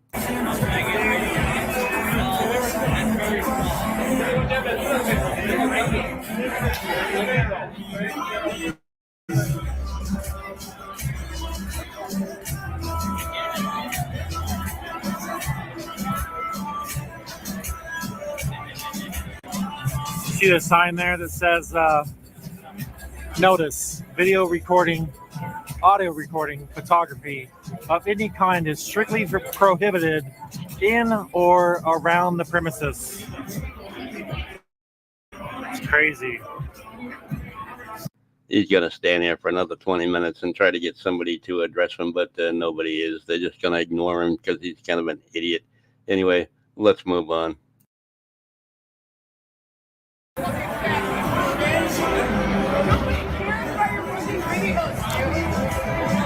They're not doing anything wrong, nothing illegal. Leave my fucking friends alone. I don't know what you're going to Oh, wait. I get it. The other videos went viral. And so now he's like trying to save on it. A great move. Let's see if we can get the crazy lady to get a little excited here. And it looks like it's working. Let's see how the end result goes here. I know. No, people don't hear it. He was recording because you guys put that sign right there. Yeah, if you take down the dumb sign, that'd be great. Unconstitutional sign. Okay, Karen. Nobody cares.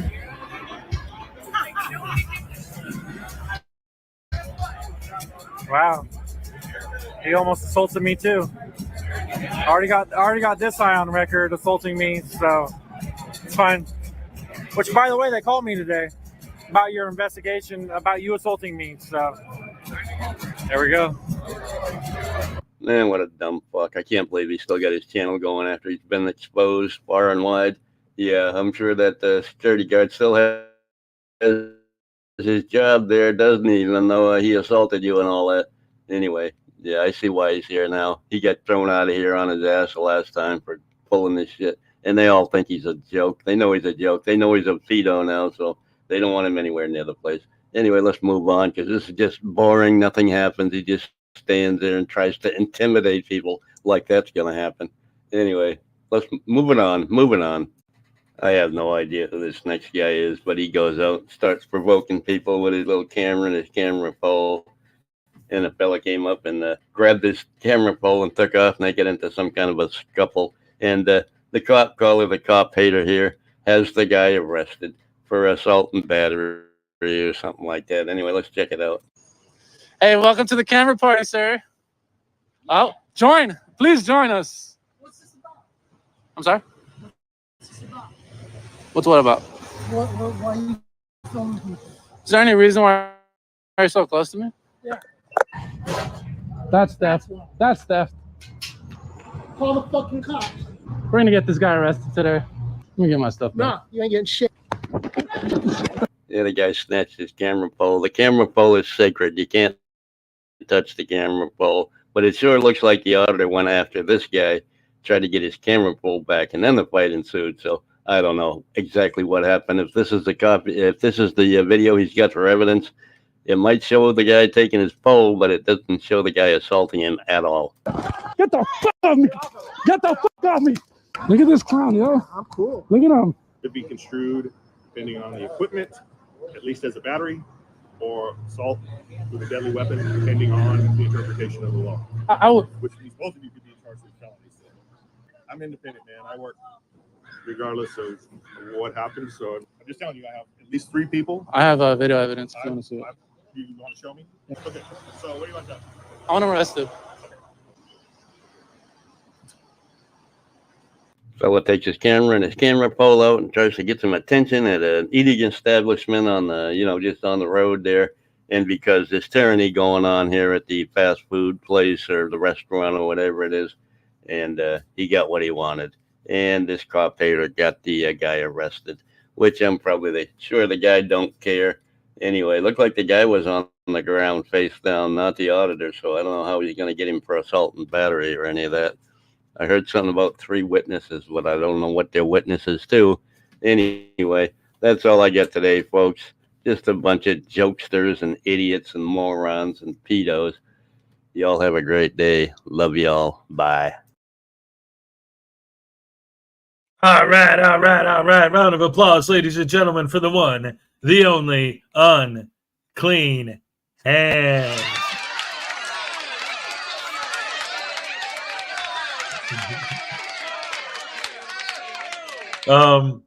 Anyway, so man, I don't know, what do you think of that overall? Then, well, even before we get into that, just the idea, because again, sometimes like these shows, as I'm putting them together, I start finding like these themes and they start coming together, like all of these things. Where are all of these horrible, evil, tyrannical government agencies? We keep watching all these different videos and they're all private businesses. Like, right?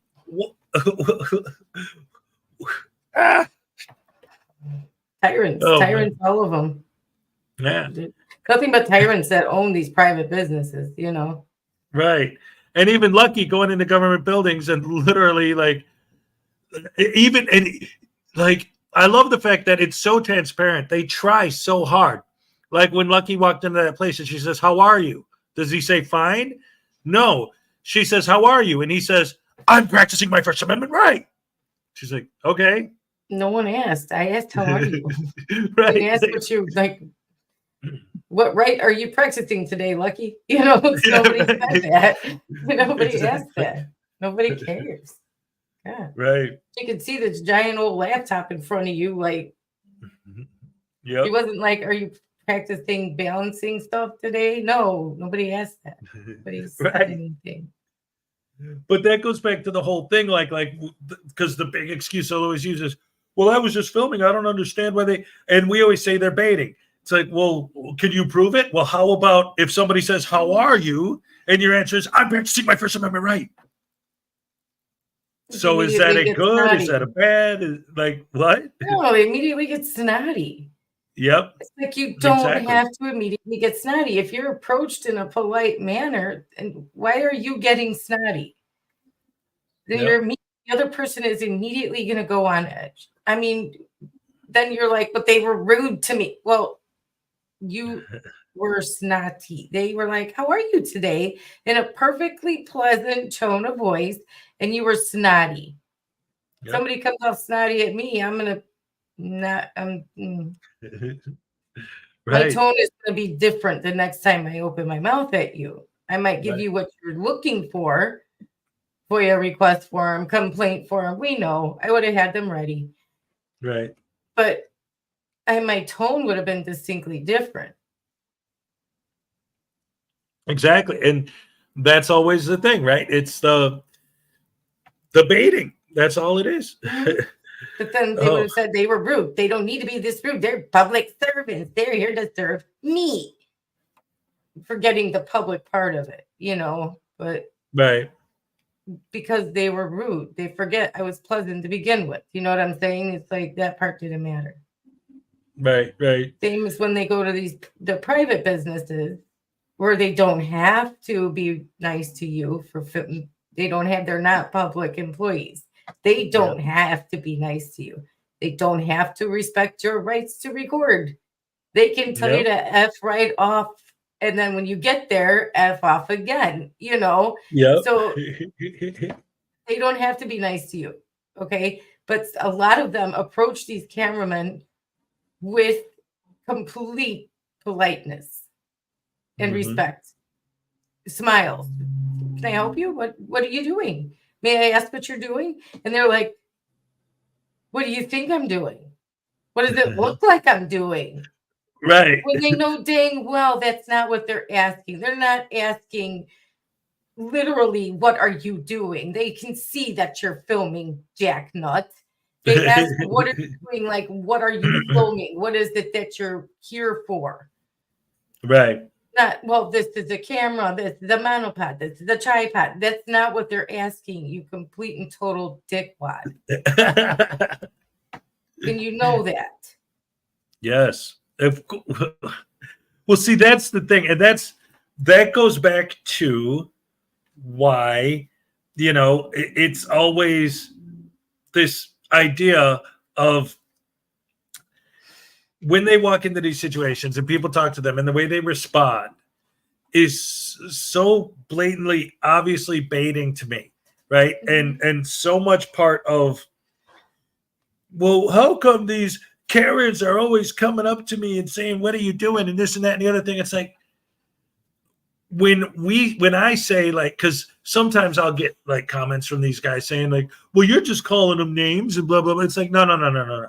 When I say they're stupid, it's because they're playing dumb.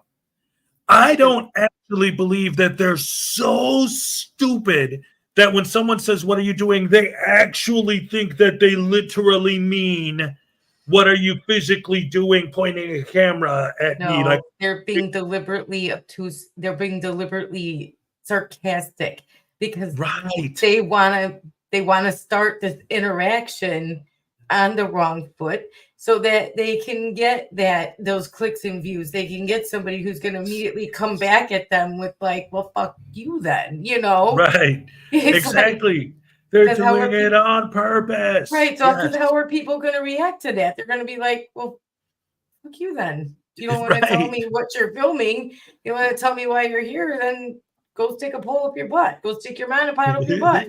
You know? You know what I was asking you. You know exactly what I was asking you.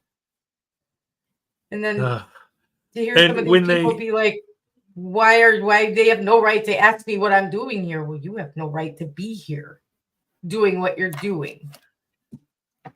Yes.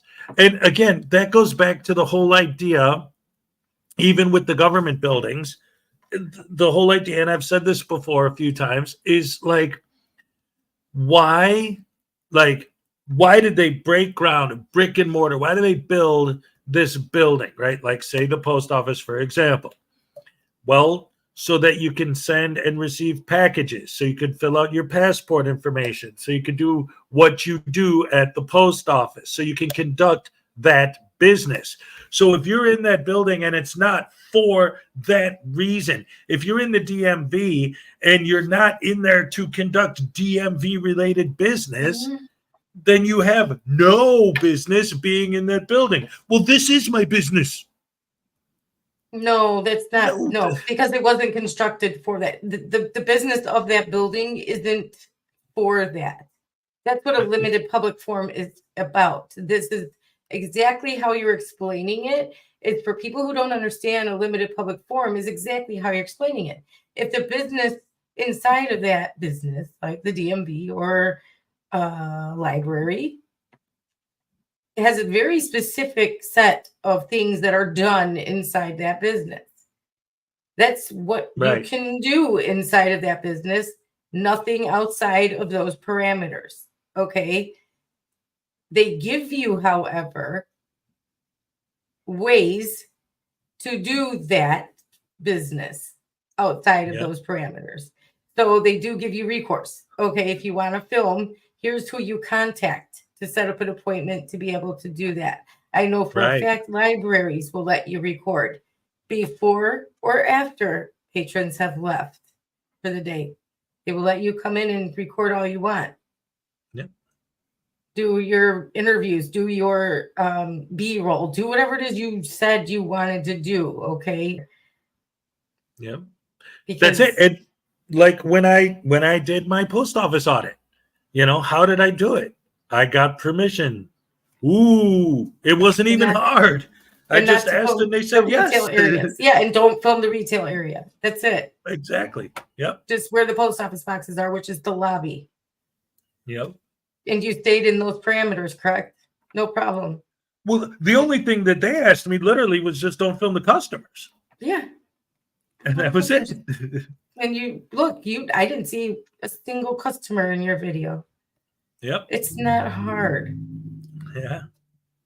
To stay within their parameters of a limited public forum. Right.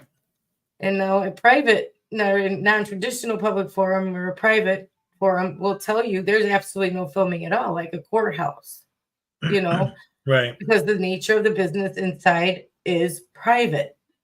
You just don't want to pick up any people like talking about their case or pick up juveniles there on a case or anything like that. You just don't want to run that risk, so there's no recording at all. Right. Which most of us can understand. We can fathom. In a lot of those situations, they specifically want to find people that are in emotional distress because that's just feelings, and feelings don't trump my rights. Well, I wonder how It's they like, would well, I didn't feel. hurt anybody. Well, you know, when you hurt someone emotionally, you're still hurting them. Wonder how they would feel if there was, a bunch of cameramen sticking their nose in if their child was molested, and if there was a big trial going on and there was nothing but cameras in their face and the trial was recorded and it was sensationalized all over YouTube. How would they feel? They would feel pretty violated. No, but that's my rights. That's why I always use the example. I mean, it's way on a much lower level, but that's why I always use the example of like standing in one of their driveways, particularly like if their family is trying to get somewhere and you refuse to move because you're on a public easement. A public easement, yeah. You know, but it's I'm like, on how a do public you guys easement. feel when we do it to you? You know, well, it's different because no, I'm on the sidewalk. It's a public easement. Your driveway is a public easement, so I can stand here all day if I want. I don't have to move. I'm engaged in a First Amendment protected activity, which you cannot turn into a crime. Yep. The things they say are so ridiculous. Like, I just want to. Every time they say something ridiculous, they should get zapped in the asshole with a taser. They should, right? There should be a prong stuck right up there. And somebody should have the button like, you can get trespassed without committing a crime, Right. Every time they say, but I haven't committed a crime, somebody should be like, with the thing, they get zapped in the butt. I swear to God, right up the butthole with a taser pump. What? That should. That would train them not to say that stupid shit.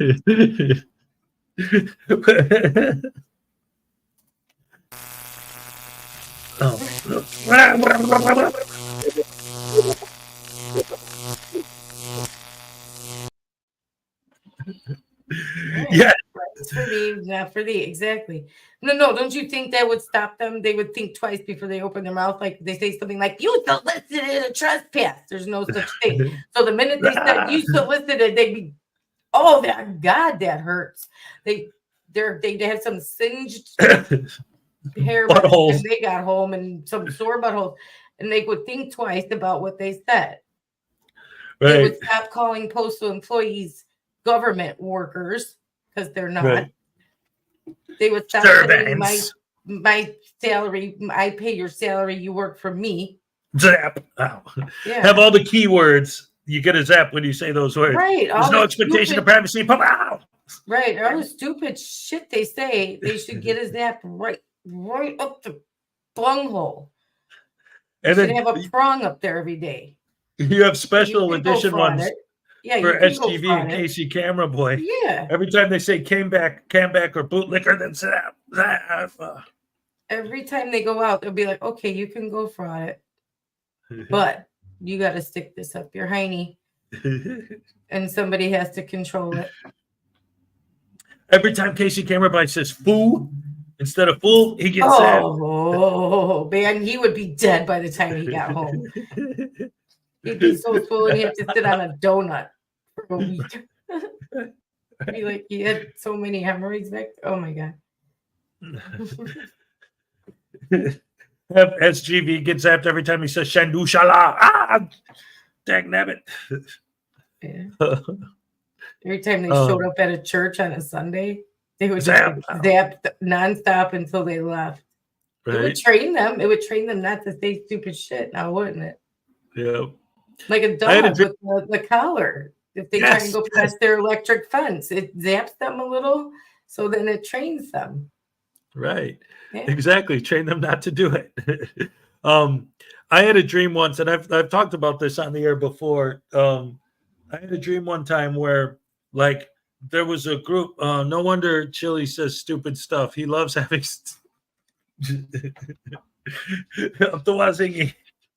Oh my goodness gracious me.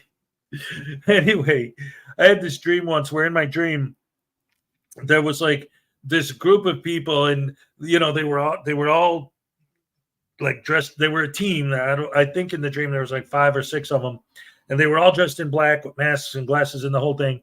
But they all had paintball guns, and what they would do is they would follow around frauditors, and if the frauditors started crossing the line, all of a sudden their cameras and them and everything would just be all blasted with paintballs. But there's so many of them running past as they're doing it. They're like, if they go after this one, then that one's shooting them over there. And then the group, and then they all just run past, shoot them with their paintball guns, and then disappear into the darkness. That's so amazing. I wish that was more than a dream. That's amazing. So amazing. Oh my God. And they would come like, that's why, like, I remember in the dream there was a specific number that I don't remember how many, because like if one came from this direction and they got him, then another one would come from that direction, then another one behind, and then another one, and then before you know it, and then they're all gone, ran off into the crowds or the streets or whatever. Hit with a paintball hurts. Imagine getting hit with like a bunch of, oh my God, no. And aiming at the camera and at their body, Have you ever been hit with a paintball? Yeah, it's not fun. No, it's not. Yep. But that's amazing. If you knew where they were and you got a bunch of you together, you can do that. Like if you knew they were active in your area, like Joey Surreal Camera, Right. If you knew he was active in your area, like if he's done it, you can go and like get on your bike and just be like, yeah, and try not to hit the cops though. Well, right. Well, that's the thing. That's why they'd have to like be all masked up and just show up, hit them with the paintballs, and then disappear. Run into a crowd, rip the mask off, the hat, just dump it. And then, I used to have a TikTok for Leo. He amassed quite the following on TikTok. Nice. Yeah. Yeah, I've never really been on TikTok. I don't know much about it because I've never really been on it, but I always thought that TikTok was just like for teenagers to act bad and do horrible things and film themselves doing it. All of the frauditors, I think they go on TikTok and put their videos on there because you can put like longer videos on there now. I mean, not like 10-minute videos, but I don't know what the time limit is now, but they got longer. Oh, I used to have a lot of followers for Leo. I don't even remember. He had 20,000 followers on there. Wow. Cat videos. Nice. Well, I used to actively record him. Like I'd follow him around. He would do his little somersaults and things like that. People love him. He's a very photogenic cat. He likes the camera. Yeah. And he's gorgeous. But he likes being on the camera. He's a little ham, He'll sit there like, Right. But it did become I found it to becoming a little much like becoming a vile place. Disgusting. Like the way, like a Wild West of the social medias. You know what I mean? Like, right. Well, like I said, that's why I always kind of avoided TikTok because I've only ever heard bad things about it. So I was like, I'm not going to waste my time with that. Plus, when you have on TikTok, when you have a lot of followers was called on there. It's like different than here. Like here Right. with 13,000, it's not a lot. Do you know what I mean? Yeah. But there, it's a lot for somebody like me. You know, Right. it's a lot of demand on you from them. We need to post another video. We need to post another. It's like, when are you? Yeah. Leave me alone. And they're always Let me like live my life. messages and like, you know, I even had people contacting me to do sponsorships, and I'm like, I don't want to do that, you know. Wow. Yeah, like animal you know, like cat food companies and leash companies and collar companies and stuff. And I'm like, I don't know who you are. If I don't use your Right. brand and like your brand, I'm not going to promote your brand, you know. Right. So yeah. Yeah, I remember with the sponsorship things, you got to be careful sometimes, because I remember there was a guy I used to watch. This was years ago. I used to watch him on YouTube, but he was a guy. He did like these reaction videos, you know, and he got his first sponsor, and it was really cool, and we were all excited for him. And hey, congratulations, you got a sponsor! And then he did the sponsorship. And immediately, like everyone, like you could see in the comments, were like, no, that isn't a legitimate company. They're trying to rip you off. It was a company selling basically like plagiarized homework for college students is basically what they were selling. Like, you contact this company and we'll get you your report you need for school written for you, you know? And so, like, as soon as he realized that's what he was selling, he stopped, like, immediately. But yeah, sometimes you got to be careful if you don't know who the sponsor is and you never heard of the company before. It could be Right. a little. Yeah, Donna, they take 60% over there if you want to get monetized, which I wasn't interested in doing that. You know, really wasn't. 60%? Wow, YouTube only Yeah. takes 30, and I thought that was a Mhm. lot. That's why people were so hungry for people to like give them sponsorships, and they would take any sponsor. They didn't care, you know. Right. Like, yeah, I like Vegemite. You know, that's what they like. And I was like, no, I'm not gonna. I've never used that brand. I'm not gonna sell it to people as it's the greatest thing on earth. You know what I Right. mean? Like, yeah, try this kitty litter. Your house will never smell like cat pee. And then your house smells like nothing but cat pee, you know? And I'm like, Right. no, I'm not gonna do that, you know. Right. I just wouldn't. So it wasn't even about money for me. It was about him being so dang cute and me wanting to share that he's so dang cute, you know. Right. Yeah. Well, you know, when we were kids, you know, and this was sort of ending when we were kids. Well, when we were kids, they had all the booze commercials like they don't do now, you know, just like beer or whatever. And cigarettes. Remember when cigarettes were advertised on TV? That's what I was about to say, is like, hey, I smoke Lucky Strikes. And then they put it out and like they pull out their Pall Malls. But you remember when it was like 8 out of 10 doctors recommend you smoke Lucky Strike? I'm like, Right. They did though. Yeah. Well, the most famous one was there was a commercial where Fred and Barney were smoking Winston's.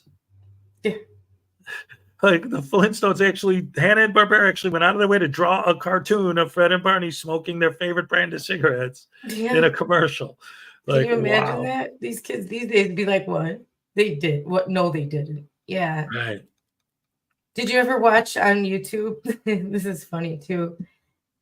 Speaking of the old days, when they have teenagers try and use a regular phone. They put it in front of them and they're like, what is this? Right. They pick it up and they're like, what is this? And then they have them try and dial. And then they need the rotary. And if you make one mistake, you have to start over again. Yep. Like, you get all the way to the 7th number, you die 9 instead of 8, and you're like, you gotta do it all over again. I wonder if they would even know the difference between a dial tone and a busy signal. Oh, yeah, because you don't even get those anymore. Yeah, you don't press here the dial tone and then dial. You just press the button that dials the number. You don't get a dial tone. You don't get a busy tone. You don't get anything anymore. Yeah, and you can't even hang up on someone anymore. I miss that. Banging that phone down on someone when you're mad at them. That Yes. when you bang it so hard, the phone's like you get all the the The bell ring, inside. you still hear the bell. Yeah. Oh, you can't even do that anymore. Now you're just like, and the other person's still talking, like they don't even know you hung up.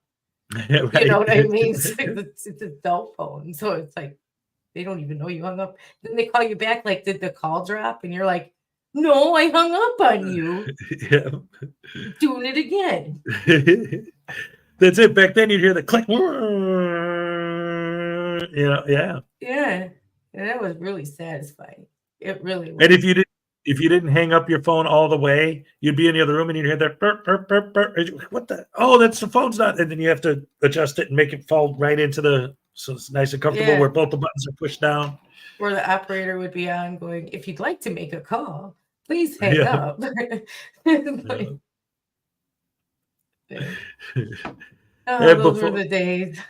Oh yeah, before we had Google, you just dial 411. Yeah, what is this again? Yeah, oh, they even used to have like the 900 number thing in the 90s when that was really popular, like to call almost like an encyclopedia. Like they would go Yeah. and look up the information for you. Yeah. But we had the encyclopedias, and that was how it was we back did then. too. We had a whole set of encyclopedias. So I always just wrote my papers from that, or I went to the library. I enjoyed going to the library. I was one of those Yes. idiots who liked to hide in the library in the stats, But I used to go to the library all the time. I used to ride my the bike card there. catalog. Yeah. Looking up you had no idea what the heck book you were gonna need. Like I'm looking up fruit flies, and it's like, yeah. For here, Right. But that's when librarians are really needed. I loved librarians. They were so smart in my mind. Like they Right. just knew everything right away, where to find a book and where to get it, and you go right there, and they would go right to it, and here's your book, and then it's like, wow, that's what it was like for me. So I always grew Yeah. up wanting to be a teacher and a librarian and all that because they were just the best. They Yeah. knew where all the books were, and I just wanted books. Yeah, calling for weather down on, like, my mom would make me do that in the morning. What's the weather? And I would just go look out the window. No, call for the weather. What's the temperature? I'm like, cold. Right. It's raining. It's cold. I used to, one of my favorite things to do too was I would wake up, and if it was snowing, you turn on the TV and you watch the scroll at the bottom to see if your school name is one of the ones that's closed because of the snowstorm. I went to Chicago schools. They were never closed for snow back then. I know. You went But to I always look for it. I went to Catholic school. Yep. So you got to stay home. We didn't. Chicago schools didn't care about us. Like, go ahead and freeze, like the guy in The Shining, John. He when at the end he's like, they didn't care if we ended up like that. Now they do. For some reason, Chicago gets snow days. Yeah. When it's too cold, they don't even let them go. It doesn't matter. It was 20 below. We were like, going to school. See you later. There was more than one time that me and my friends would go to public schools when we had days off because they were, because we went to private school and we were closed on days they were open. There were several occasions where me and my buddies would go to the public schools and just taunt the kids like, you're in school today, we're not. And give them a hard time. That was always Well, I mean, fun. I don't understand this. The Chicago public schools, most of them didn't have sufficient heat. You know what I Right. mean? And the lights would go out and everything. You're sitting in class, like, teachers wouldn't let you have your coat on. It's like, it's freezing in here, Yep.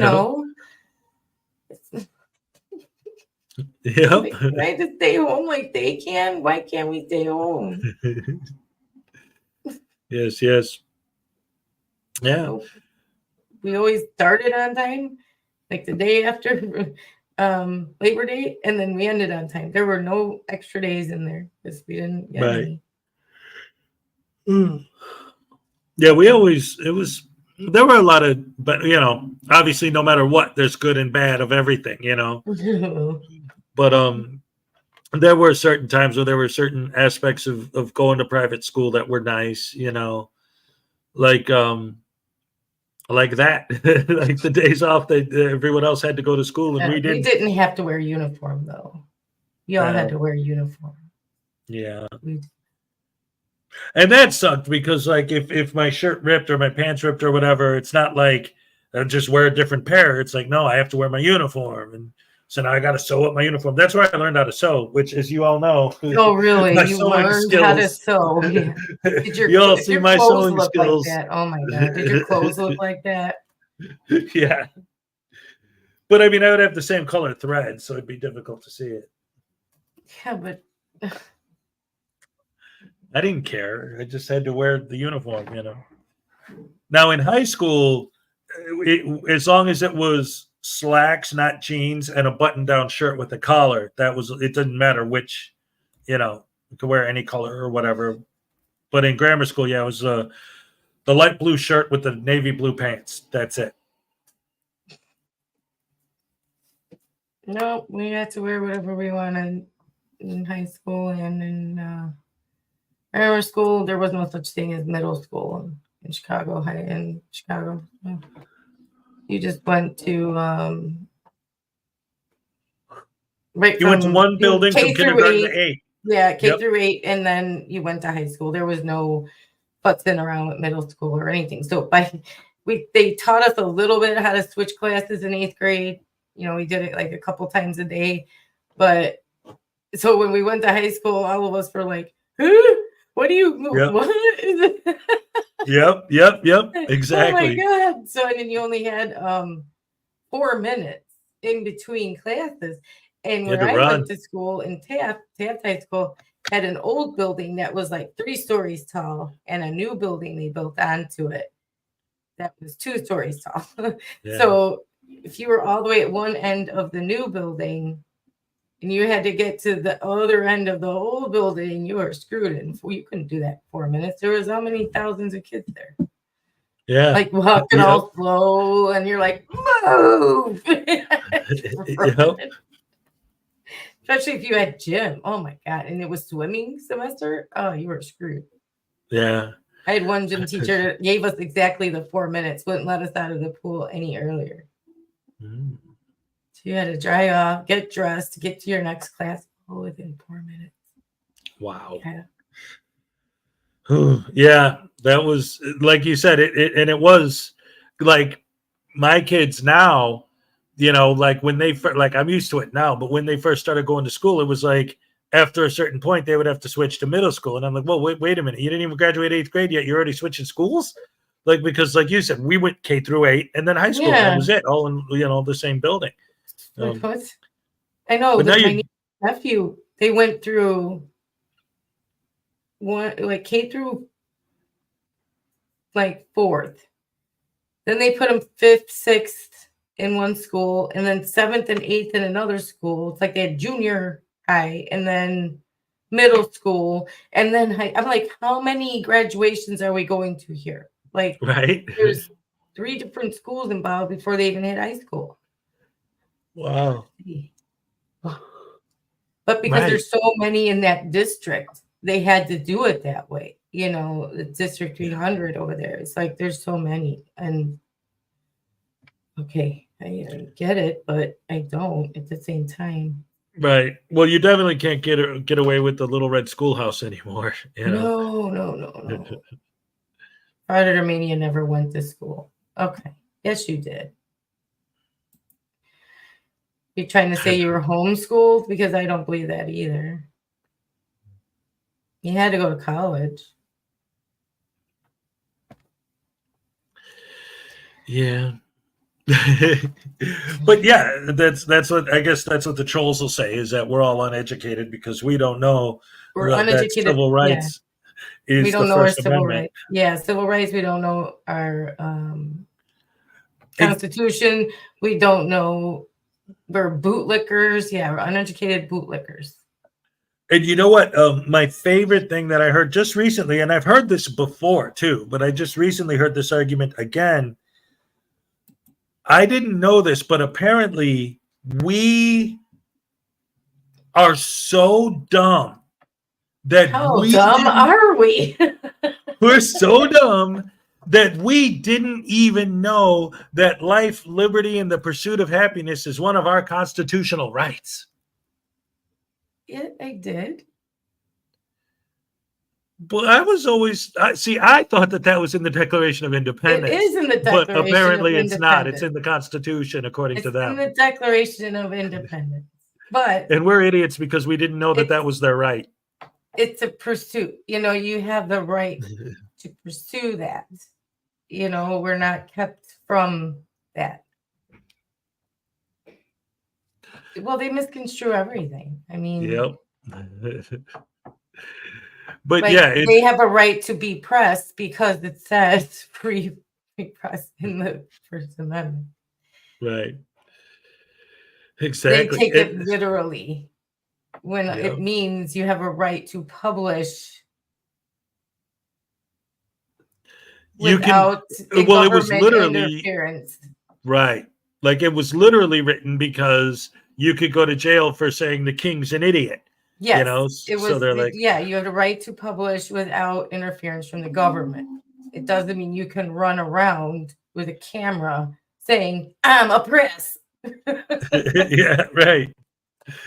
That's it. It's like, but that's the thing. It's like they declare their constitutional right of freedom of press, and they think that's what covers them, that makes it okay for them to do what they do. No, It's like- they think it makes every American also a journalist. No, it doesn't. But this is one of the many reasons why none of their arguments hold up to scrutiny, because literally everyone and anyone has the legal right to just hold up their camera and film, unless you're holding up your camera and you're filming an auditor. Then you're just a Becking Karen and a bootlicker. Right, but why don't they like it? If it's in everybody's ability to be pressed, everybody's ability to pick up a camera and record, why don't they like being recorded? See, now that's almost a logical question. You can't ask. I'm your a logical only question. producer, dingbat. I want to congratulate Ray for being named best producer on my channel. I'm your You know only what producer. Ray, I mean, Doc, you and me and Will, we should all get together. Producer. Well, we should all get together and have an award ceremony where every award is given to a category that only Ray is the possible winner. That would be awesome. I want to congratulate Ray for being named the best producer on my channel. For $5, here's your happiness. Got to deal with you. All right. You guys see it? These men, I swear, like hurting my children. Actually, Will's producer. I help him when he has a live if he wants help, but I'm not actually his producer.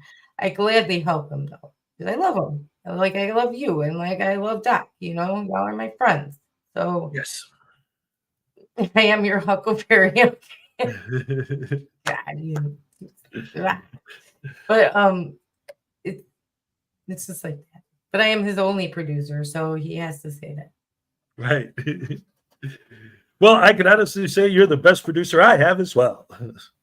Again, the only one you have. Yes. Well, you're the best Ray I have. How about that? I'm the only Ray you have. Oh, yeah.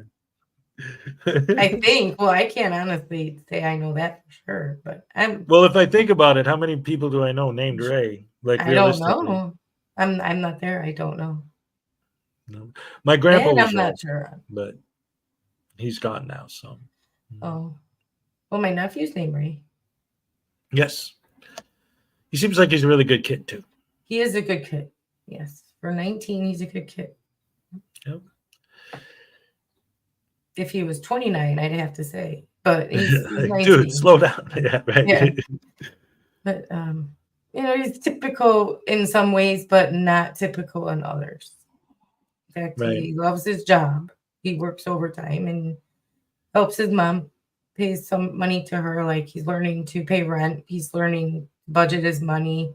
pays his own car payment and car insurance, and doesn't say, you know, why should I have to do that? You know, but then he turns around and says things like, but I'm a brand new adult. What? I mean, I've never heard of such a thing. Yeah. When I was growing up, I wasn't a brand new adult. I was just an adult. You know? Yeah. I mean, are there different levels? I don't know. But it's like my oldest daughter, she just turned 19. But the second she turned 18, my ex basically was like, "You're an adult now, do whatever." And like literally now she does anything. And the ex is like, "Hey, cool. Hey, you're partying now. Let's party together." You know, like you're doing this, you're doing that. Let's do that together. And like giving her advice on how to. It's like she's still a teenager. My Like, sister doesn't want my nephew just to go willy-nilly out into the world without learning how to be out into the world. She's been teaching him since he was probably 12, you know, different things, how to cook, how to clean, how to do his own laundry. He's doing his own laundry for a long time now, cooking, you know, doing all that stuff. Now she's teaching him money, how to handle his money, properly handle his money, how to go to the store and look for sales, look for, you know, what's the best deal for what you're buying, you know, how to budget. Like you get paid 15th and last. Now you gotta make your money last. How are you gotta pay your car, you gotta pay this, gotta pay that. You know, when do you do all that? You know, she's teaching him. And if you're broke because you went to Uber Eats too much, well, then you're broke.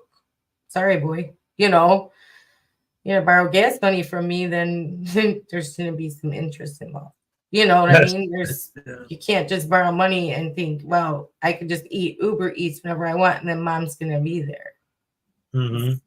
A lot of us don't have that option. You know, what are you gonna do Right. when I'm not here? Type thing. And so, yeah, she's not just gonna throw him out into the world and say, hey, go live on your own. You're 18 now. That's it. So Right. yes, I agree with you, Donna. He should be mailing me a check, but I don't know what that is. Me.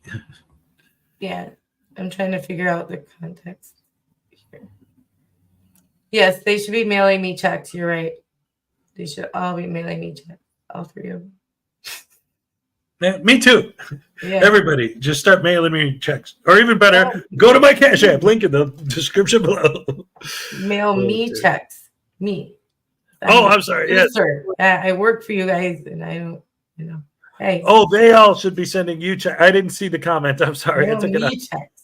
Because he said my award's in the mail, and she said mail her a check. Yes. Oh, okay. I'm sorry. I didn't see the comment. So yes, Doc. Well, you guys need to start mailing her checks.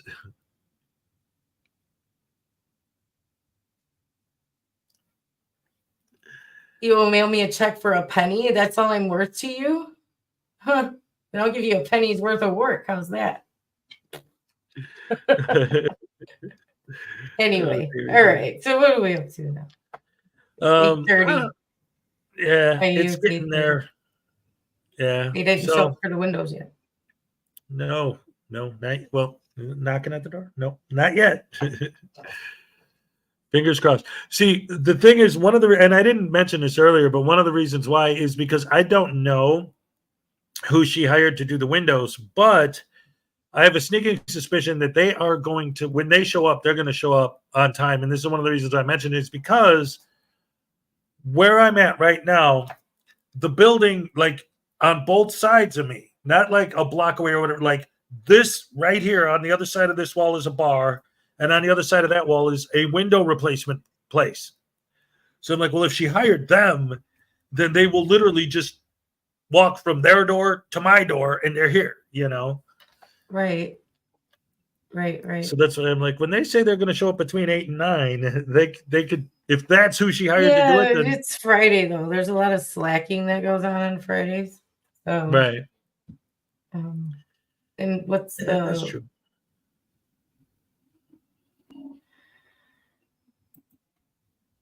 I'm scamming the system with a free highlighted comment.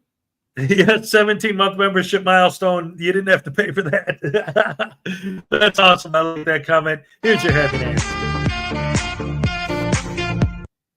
All right. Thank you so much. Yes. When I left home, my dad supported me for 3 months. Best thing he ever did for me was to stop supporting me. Yep. Yeah. That's the thing. Sometimes, like, there's a line, you know. Mhm. Is the bar loud? Sometimes it can get really loud late at night. It was actually funny last weekend when the boys were here on Saturday night. We all went to go to bed, and it's when they're outside because there's no smoking in the bar. So it's when people step out to smoke that you can hear them. And me and my son were laying in bed. And we're trying to go to sleep. And then all of a sudden, we just hear someone you have a bar at your house. We're coming over. All right, cool. We'll all have a party. We'll meet at the bar downstairs. They were laying down. We're trying to sleep. It's Saturday night. And then all of a sudden, out of nowhere, we hear, "That's my butthole." Don't know the context, but my son busted out laughing. What? Yeah. Oh, my God. Oh my gosh. That's got, oh my God. No way. Oh my God. I have no idea what the context was or where that came from, but it's just like we're laying in bed, so it's dead silent because we're both trying to sleep. And then all of a sudden, we just hear a drunk person from downstairs, "That's my butthole." My son was laughing for a day. The next day, he was still laughing about it. Oh my God. Yeah. Don't know where that came from or what the context was, but it was just so funny. I would have died. I would have peed myself. I would have been laughing so hard. Holy cow. Right. It's my butthole. I wonder. Context. Oh, context is everything. Come on. Right. We have no idea what that could have been a punchline to a joke. Who knows? But I mean, we just heard somebody say that. And it's like, what the? What time do the bars close there?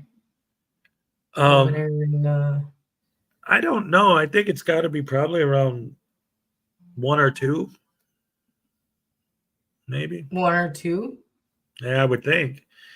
Because I know I can still hear, because I'm usually, I'm usually asleep by then, but I know I could hear them, 10:30, 11, midnight, could hear them out there.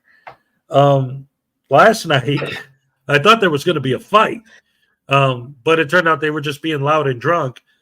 But last night I'm laying in bed and I'm like, I hear, "Come on, man, everything's for sale. How much you want for that?" "It's not for sale, man. I'm not getting rid of my motorcycle." "You're selling me that motorcycle because I want it." Like, is he going to eventually make it, "I'm taking that motorcycle," But then eventually they just, whatever, "All right, fine. I'm not selling it, but, it's my bike. It's my Harley, man, I took my own liquor to the bar and bought a soft drink. There you go. Yeah, just they let you do that? Well, I mean, you can always turn around when they're not looking and just pour your one of those little airplane bottles of Jack Daniels inside your Coke. Yeah.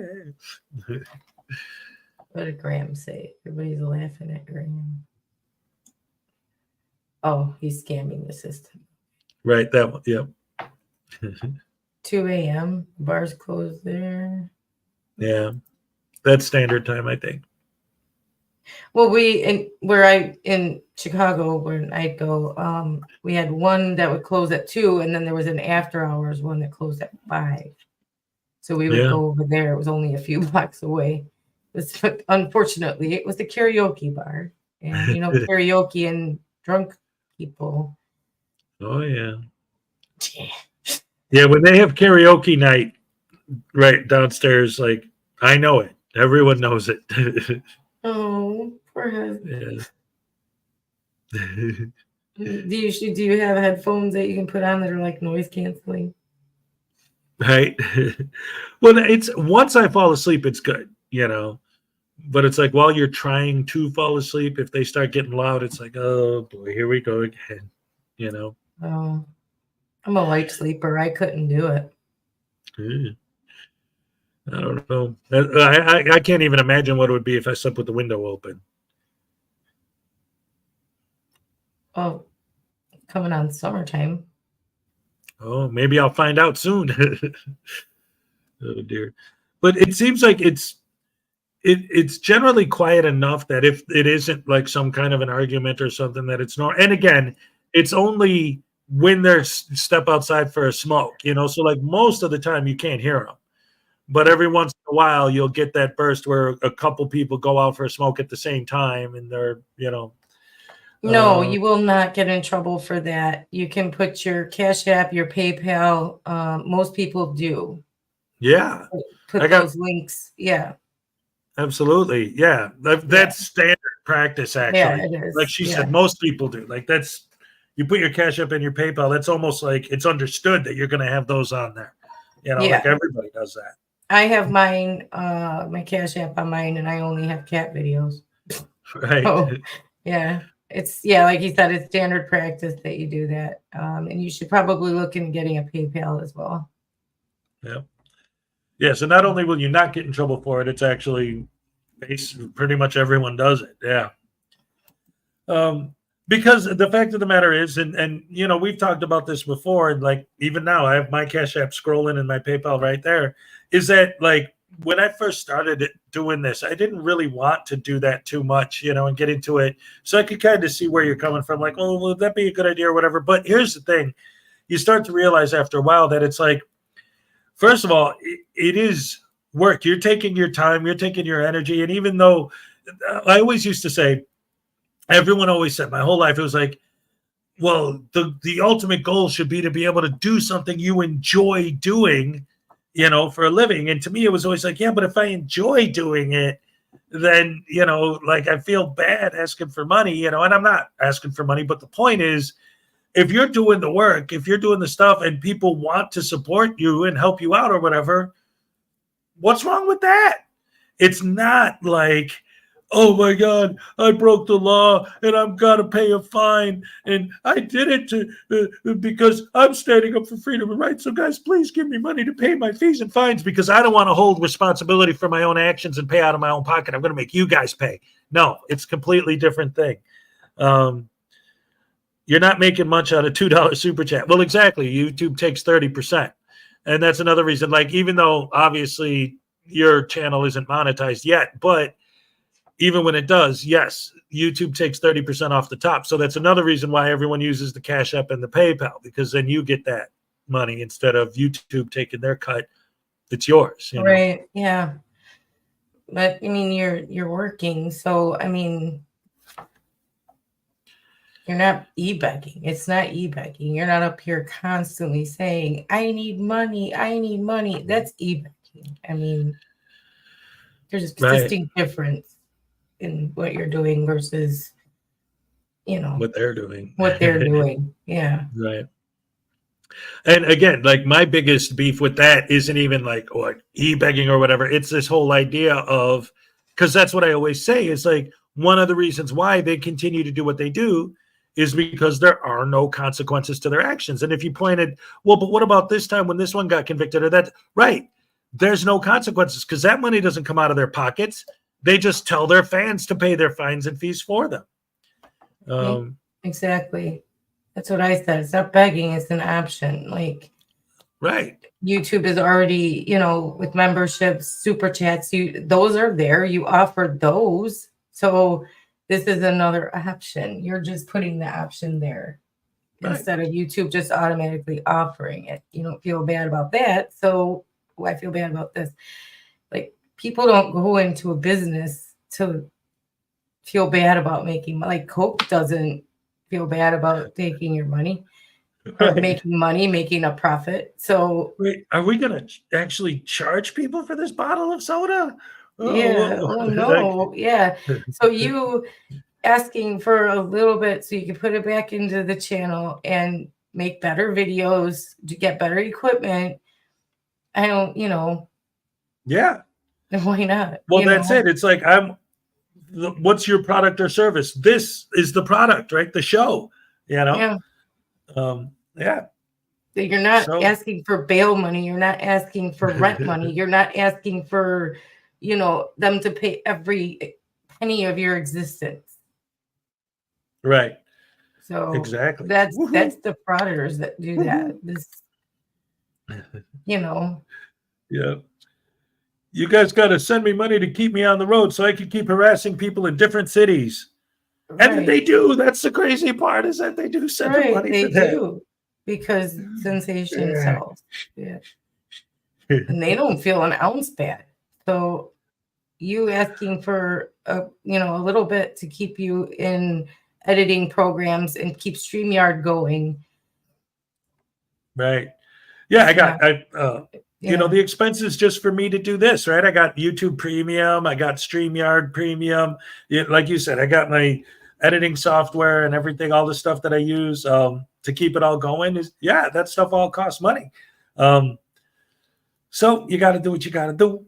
Yeah. Oh, and of course my internet has to be turned on or I can't do this, So it almost goes back into the business, it goes back into the business of running the channel.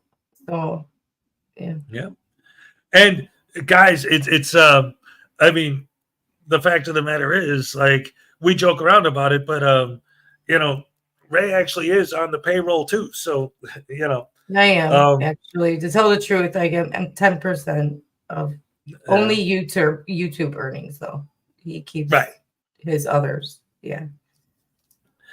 Yep. But yeah, so there are expenses, and it is what it is. But that's all good because we're here to entertain you guys, to make you guys happy. That's the most important part because we love you guys, the best fans in the world, and I'm going to throw you guys a happy dance just for fun. Exactly, Donna. All right. Yes. You're not asking $1,000 for an $80 ticket, right? Yeah. Exactamundo. Right. There's a monthly cost to doing this. It's fun. It didn't cost you money. Right. Yep. Yeah. So whatever he gets, he pours a lot of it back into the channel. So. Yep. Yeah. Back to Mundo. Boom, boom, boom. And I'm hell of expensive. I mean, 10%. Oof. Oof. I'm just kidding. Well, no, yeah, it's all good. I'd hang out with you anyway. You know that. I do. Yeah, I know. I don't charge you to hang out with me. $5 a minute. Oh, Yeah, wait. Oh, my fee schedule. Yeah, here's my fee schedule to hang out with me. Oh my goodness gracious me. It does, right? Drama sells. You're correct, Nightman's wife. That's what it is. They want to see that. They want to see them get arrested. They pay them like a dare almost. I dare you to go out and get arrested. I dare you to do this. Dare you to do that. It's really sad. Yep. And that's just more proof that people will do anything for $1.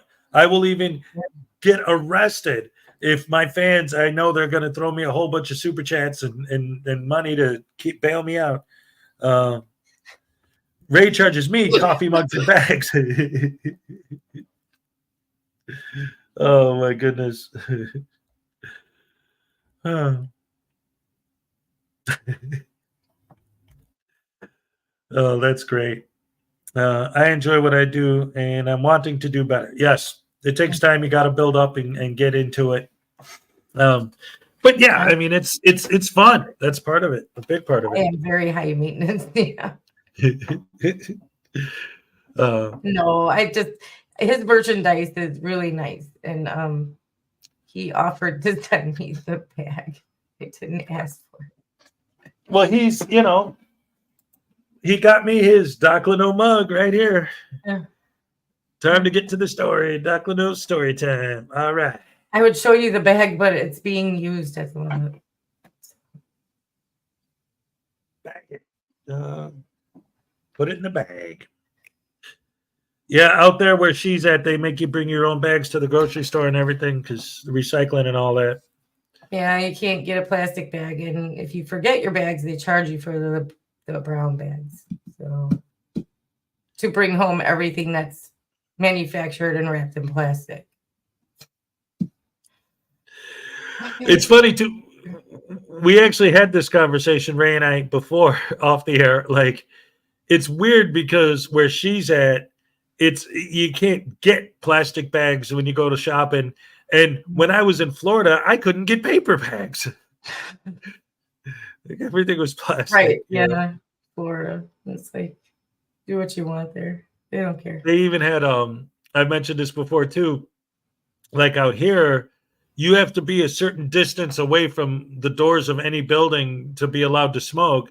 And in Florida, like right in front of the door of every building, they have that ashtray so that's where you stand to smoke, like right by the door. It's like, so it was like culture shock when I first got down there. Here, it's everybody smokes pot. Like everybody. Like there's a dispensary, you trip on them here. Like you go out and you're like, another dispensary, Right. It's crazy. I mean, ridiculously crazy how many people here. My neighbors, they're both on either side of me, older. Right. And every morning you hear outside and then you smell it, and every evening it's like, yeah, there they are outside again. Okay. Yeah, that's morning and evening. I don't know, man. That's a whole, like, get into all that because I know, when it comes to that, there's a lot of different people have a lot of different opinions on how that goes. But I just know, like, for me personally, I can't do that anymore. When I was young, sure, but now I try to do that, and it just, I don't know, makes me want to die. I just know that hate it it. would have a lot of benefits for me as far as pain and all that goes, but it makes me sick. Yeah. I don't do well with things that alter you, like narcotics or pot, things like that. I get really green, just. I don't know. For me, it's just like it's funny because there was an episode of Roseanne where Roseanne and Dan found their kid's stash and smoked some, and for me, it literally is exactly like what happened to them in that episode. Like if I try to do that, They got really paranoid. Well, no, because like we used to like this. I don't understand why we used to like this. Because they got really paranoid and Well, they yeah. couldn't enjoy it. It was Well, I mean, it was a comedy, obviously, yeah. But the point is, like, I get that feeling. Like, if I try it now, it's like, why did I used to like this feeling? This is terrible. I hate this. Please never let this happen to me again. God, please. Like, your body's, you go through physiologic changes as you get older. So yeah, things how you felt when you were younger is not going to be how you feel when you're older. I just could never. I feel sick with it, literally sick to my tummy. So then I'd have to take something for that, and I'm like, right now you're just taking more drugs so that you can take more drugs. Yeah, I'm not about to go through all that. Just to I could take some Advil. Yeah. There you go. Don't even like narcotics, like Vicodin and all that stuff makes me green too. I'd be stealing all the time, so I don't like that. Yep. Feeling. I don't like that feeling. And plus, I don't like not being in control of my faculties. I like knowing what's going on. I don't like. Right. Well, one of the ways that I've described it, again, and this is for me because I know different people have different things have different effects on different people and this and that. But for me, it's kind of like people like when they smoke, it's like if I was to describe it, like when I was younger, it would be like it's giving me something. It's giving me this high, right? Yeah. Well, now it makes me feel like it's taking away something. It's taking away my ability to be normal, to just feel normal. It's not like it's giving me something. It's taking something away from me. It's like now it's impossible for me to just be okay. Right. Like I know it would take away a lot of pain and probably a lot of anxiety, but it would also give me more problems. Right. So even when I was younger and did it, I just felt burpy all the time. Like, I don't want to do this. And I would keep trying because, my friends are doing it and stuff, but then I would just end up like sick. And not in control of myself, and then I have to worry like, is somebody gonna do something to me? And you hear about that all the time. Right. I don't want to deal with that. And also, like, I'm always, no matter what, and this about me, like, no matter what is going on in my life, my foremost thought is always about my kids. Yeah. Always. And if I just cannot ever get past the idea of like, if anything, alcohol, weed, whatever, if I'm not sober, if I'm not good, what if that's the moment that one of my kids falls down and breaks his arm, and now I can't handle taking them that's thinking like a responsible parent.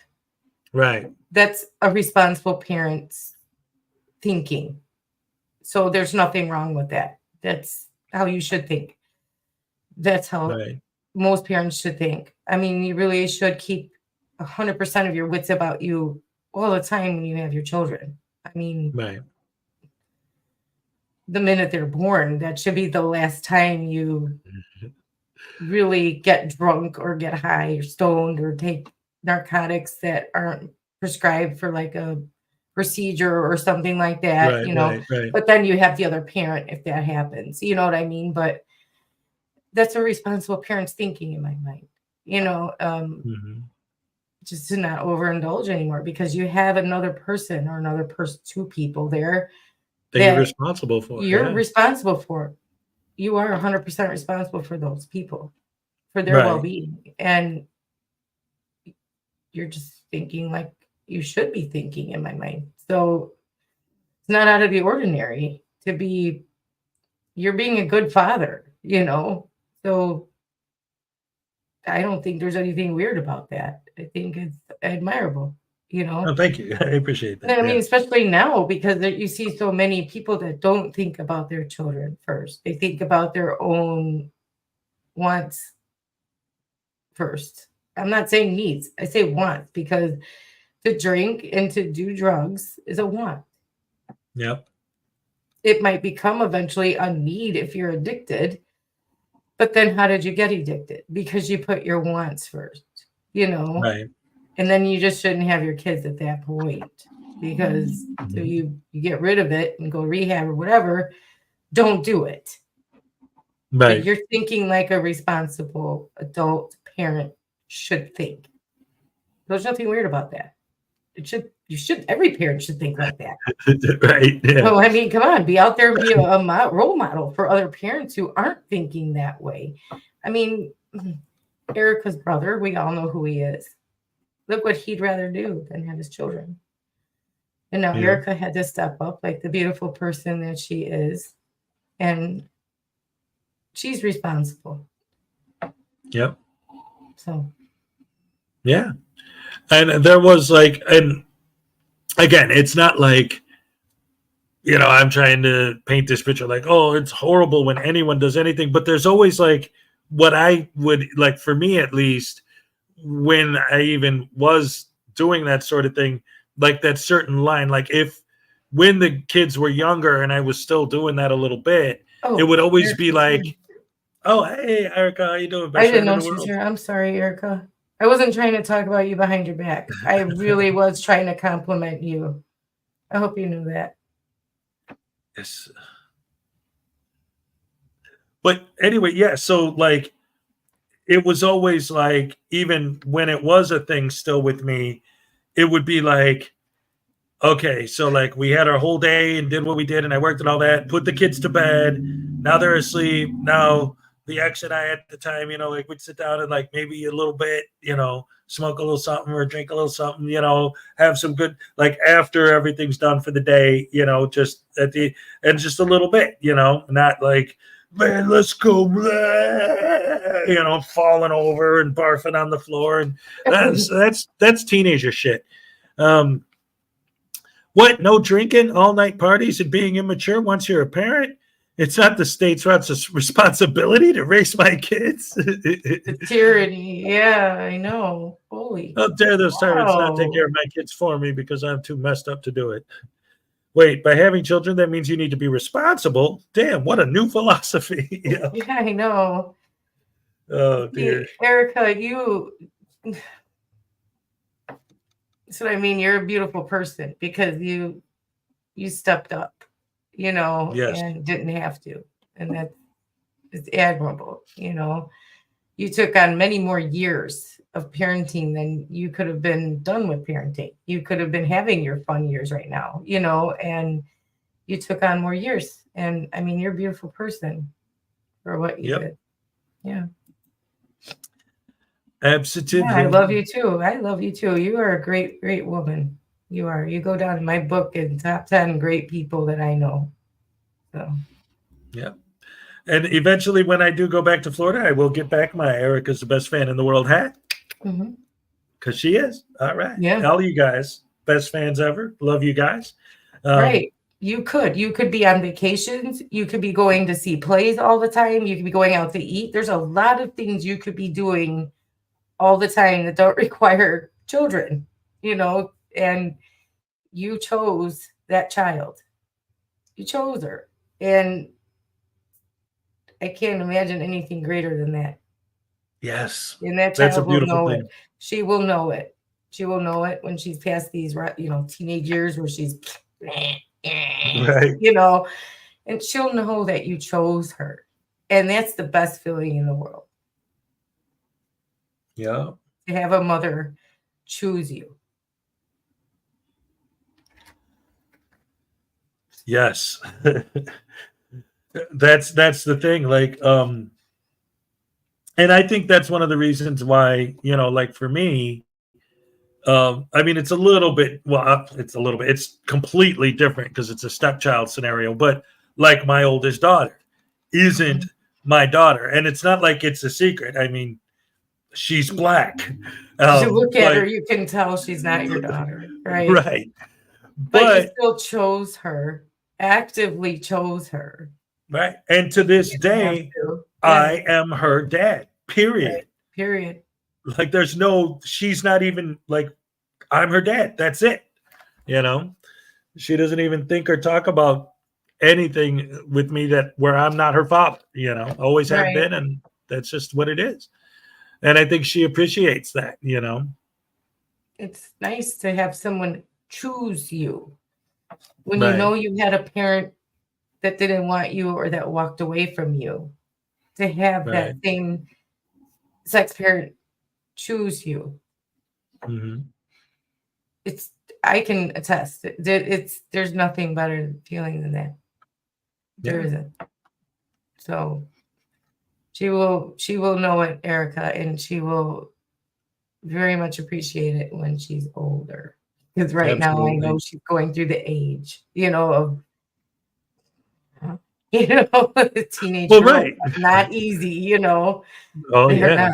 I was one and I raised a couple. They're not teenage girls. Yeah. Oh.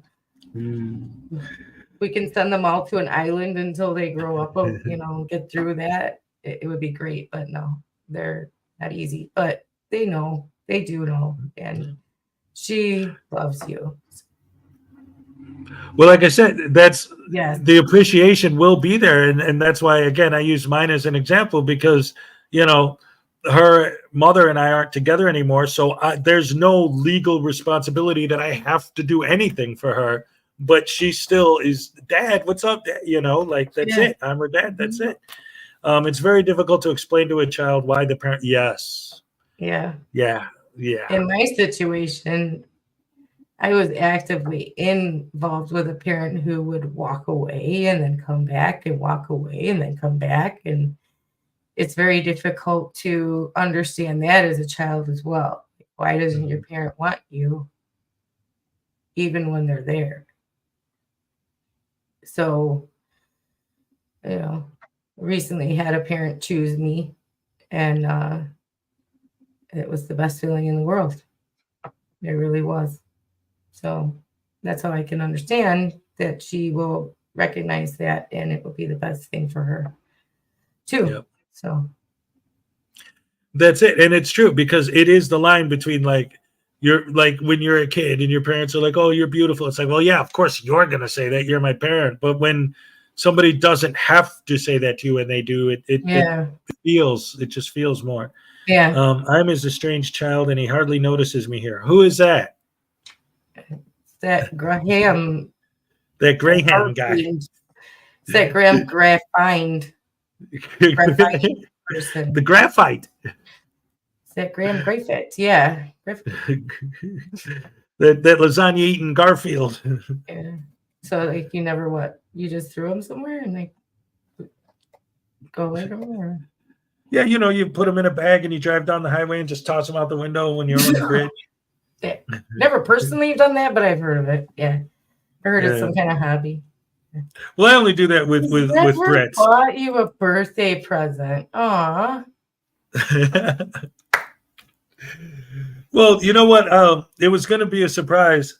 I was going to send him an envelope. I was even going to put a stamp on it. I wasn't going to put anything in it. You were even going to put a stamp on it. Okay. If you didn't, it wasn't going to go anywhere. Oh, yes. I was just going to write his name on an envelope and stick it in the mailbox and see what happens. Not even an address, just Graphene. Didn't it? And I was going to spell it wrong. Graham Garfield, and then see where it went. No, nothing else. No stamp. No. You like the balloon that you let fly and see where it lands? Yeah, exactly. He's not going to get it because Lord. All right. Oh, man. Anyway. 3-hour mark. Yes, and the window people are probably going to be here soon. Yes. Time to start the weekend. All right. First, say hello to Leo, ladies and gentlemen. He decided to make a guest appearance right at the end. Hello, baby. I'm not opening the windows yet. It's still cold. Yes. Thank you guys so much for joining us. We love you guys. You're the best fans in the world. Any last words, Ray, before we wrap up the show for today? Tomorrow, please join Fraudit Terminator. He's going to have his first live at 12 noon. Be there or be square. We want to support him. And then I believe it's 12:30. My times are messed up. Correct me if I'm wrong, boss. 12:30 Central time. No, can you, Doc, post the time for me? But we're having his premiere tomorrow instead of on Sunday. I know it's usually on Sunday, but it's tomorrow instead. Beyond that, I want you to show up for Snafu, which starts at 4 o'clock Central, 5 o'clock Eastern, 2 o'clock Pacific time, even though none of you are out here with me.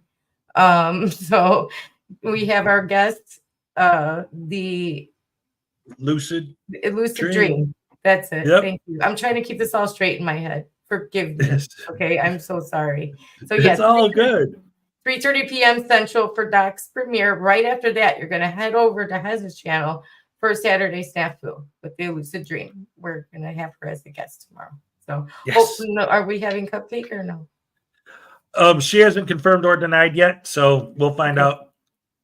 We'll see tomorrow. Let's cross our fingers she feels well enough. If not, we'll continue to have prayers for her that she feels better very quickly. Okay. Thank you guys. Have a great day, and we'll see you tomorrow for that very busy schedule. And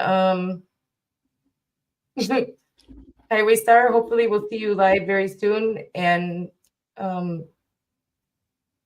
what's her name? Tiny Adventure Chihuahua. Tiny Chihuahua. My tiny Chihuahua. Little Chihuahua, big world. All right. Yeah, Little Cheat. Hopefully you're going to go live on your new channel soon again, because that was fun. And I'll see you guys later, okay? Excuse me if I don't remember everything. It's here. It's all good. You don't have to apologize. Yeah. We all love you. And see you tomorrow, guys, and have a great weekend. Be safe. All right. Yes. Thank you guys so much for joining us. As always, like I always say at the end of the show, you're the best fans in the world. Oh, yeah. I'm all.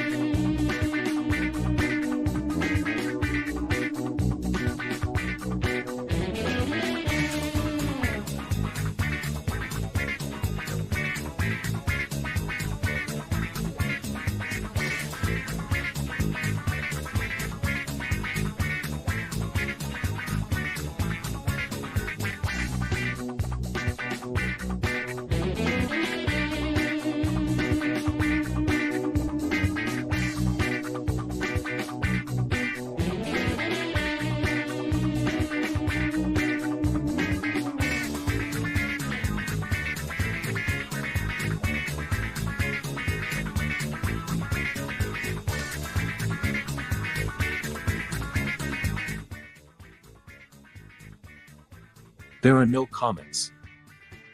Only people that Chuck Norris roundhouse kicked so hard that they are now in permanent orbit in our solar system. Chuck Norris once bench pressed an 18-wheeler. With him inside it. The phrase, "just a second," comes from the time it takes for Chuck Norris to heat up a cup of coffee, with his breath. The Grim Reaper fears the day Chuck Norris comes for him. Chuck Norris can mute silence. The Earth does not revolve around the sun. The Earth is stationary. The sun follows Chuck Norris as he makes his daily jog around the Earth. Chuck Norris doesn't jump. He moves the ground away from him. They just announced that they are changing all the days of the week to Chuck Days. Happy Chuck Day, everyone. Bruce Wayne first tried wearing a Chuck Norris mask to inspire fear, until he saw himself in the mirror. He immediately changed to Batman. Chuck Norris once had a pet monkey, his name was King Kong. When Chuck Norris was in school, he made his PE teacher run laps. When Chuck Norris was a kid, he forced his mom to eat her vegetables. Chuck Norris didn't grow a beard. The beard grew a Chuck Norris. There are no such things as Chuck Norris haters, just people with short lives. With great power comes a great beard. Chuck Norris. Chuck Norris. Well, that's all you need to know. A watched pot boils instantly for Chuck Norris. The light at the end of the tunnel is actually Chuck Norris holding a flashlight. Chuck Norris can get a strike in bowling using a ping-pong ball. Chuck Norris can make a robot bleed. Newton's third law is wrong, although it states that for each action, there is an equal and opposite reaction. There is no force equal in reaction to a Chuck Norris roundhouse kick. Chuck Norris can hear your text messages. Chuck Norris uses an airbag in order to protect the inside of his car in case he stops too fast. Chuck Norris turns his grass emo so it will cut itself. God created Adam, Adam saw Chuck Norris, Adam created tears. In high school, Chuck Norris was voted most. If Chuck Norris were a substance, he would abuse you. If Chuck Norris was an answer, there would be no question. Chuck Norris answers to nobody. Chuck Norris once got his arm stuck in a canyon. After 5 days of pain and agony, Chuck Norris had to amputate the canyon.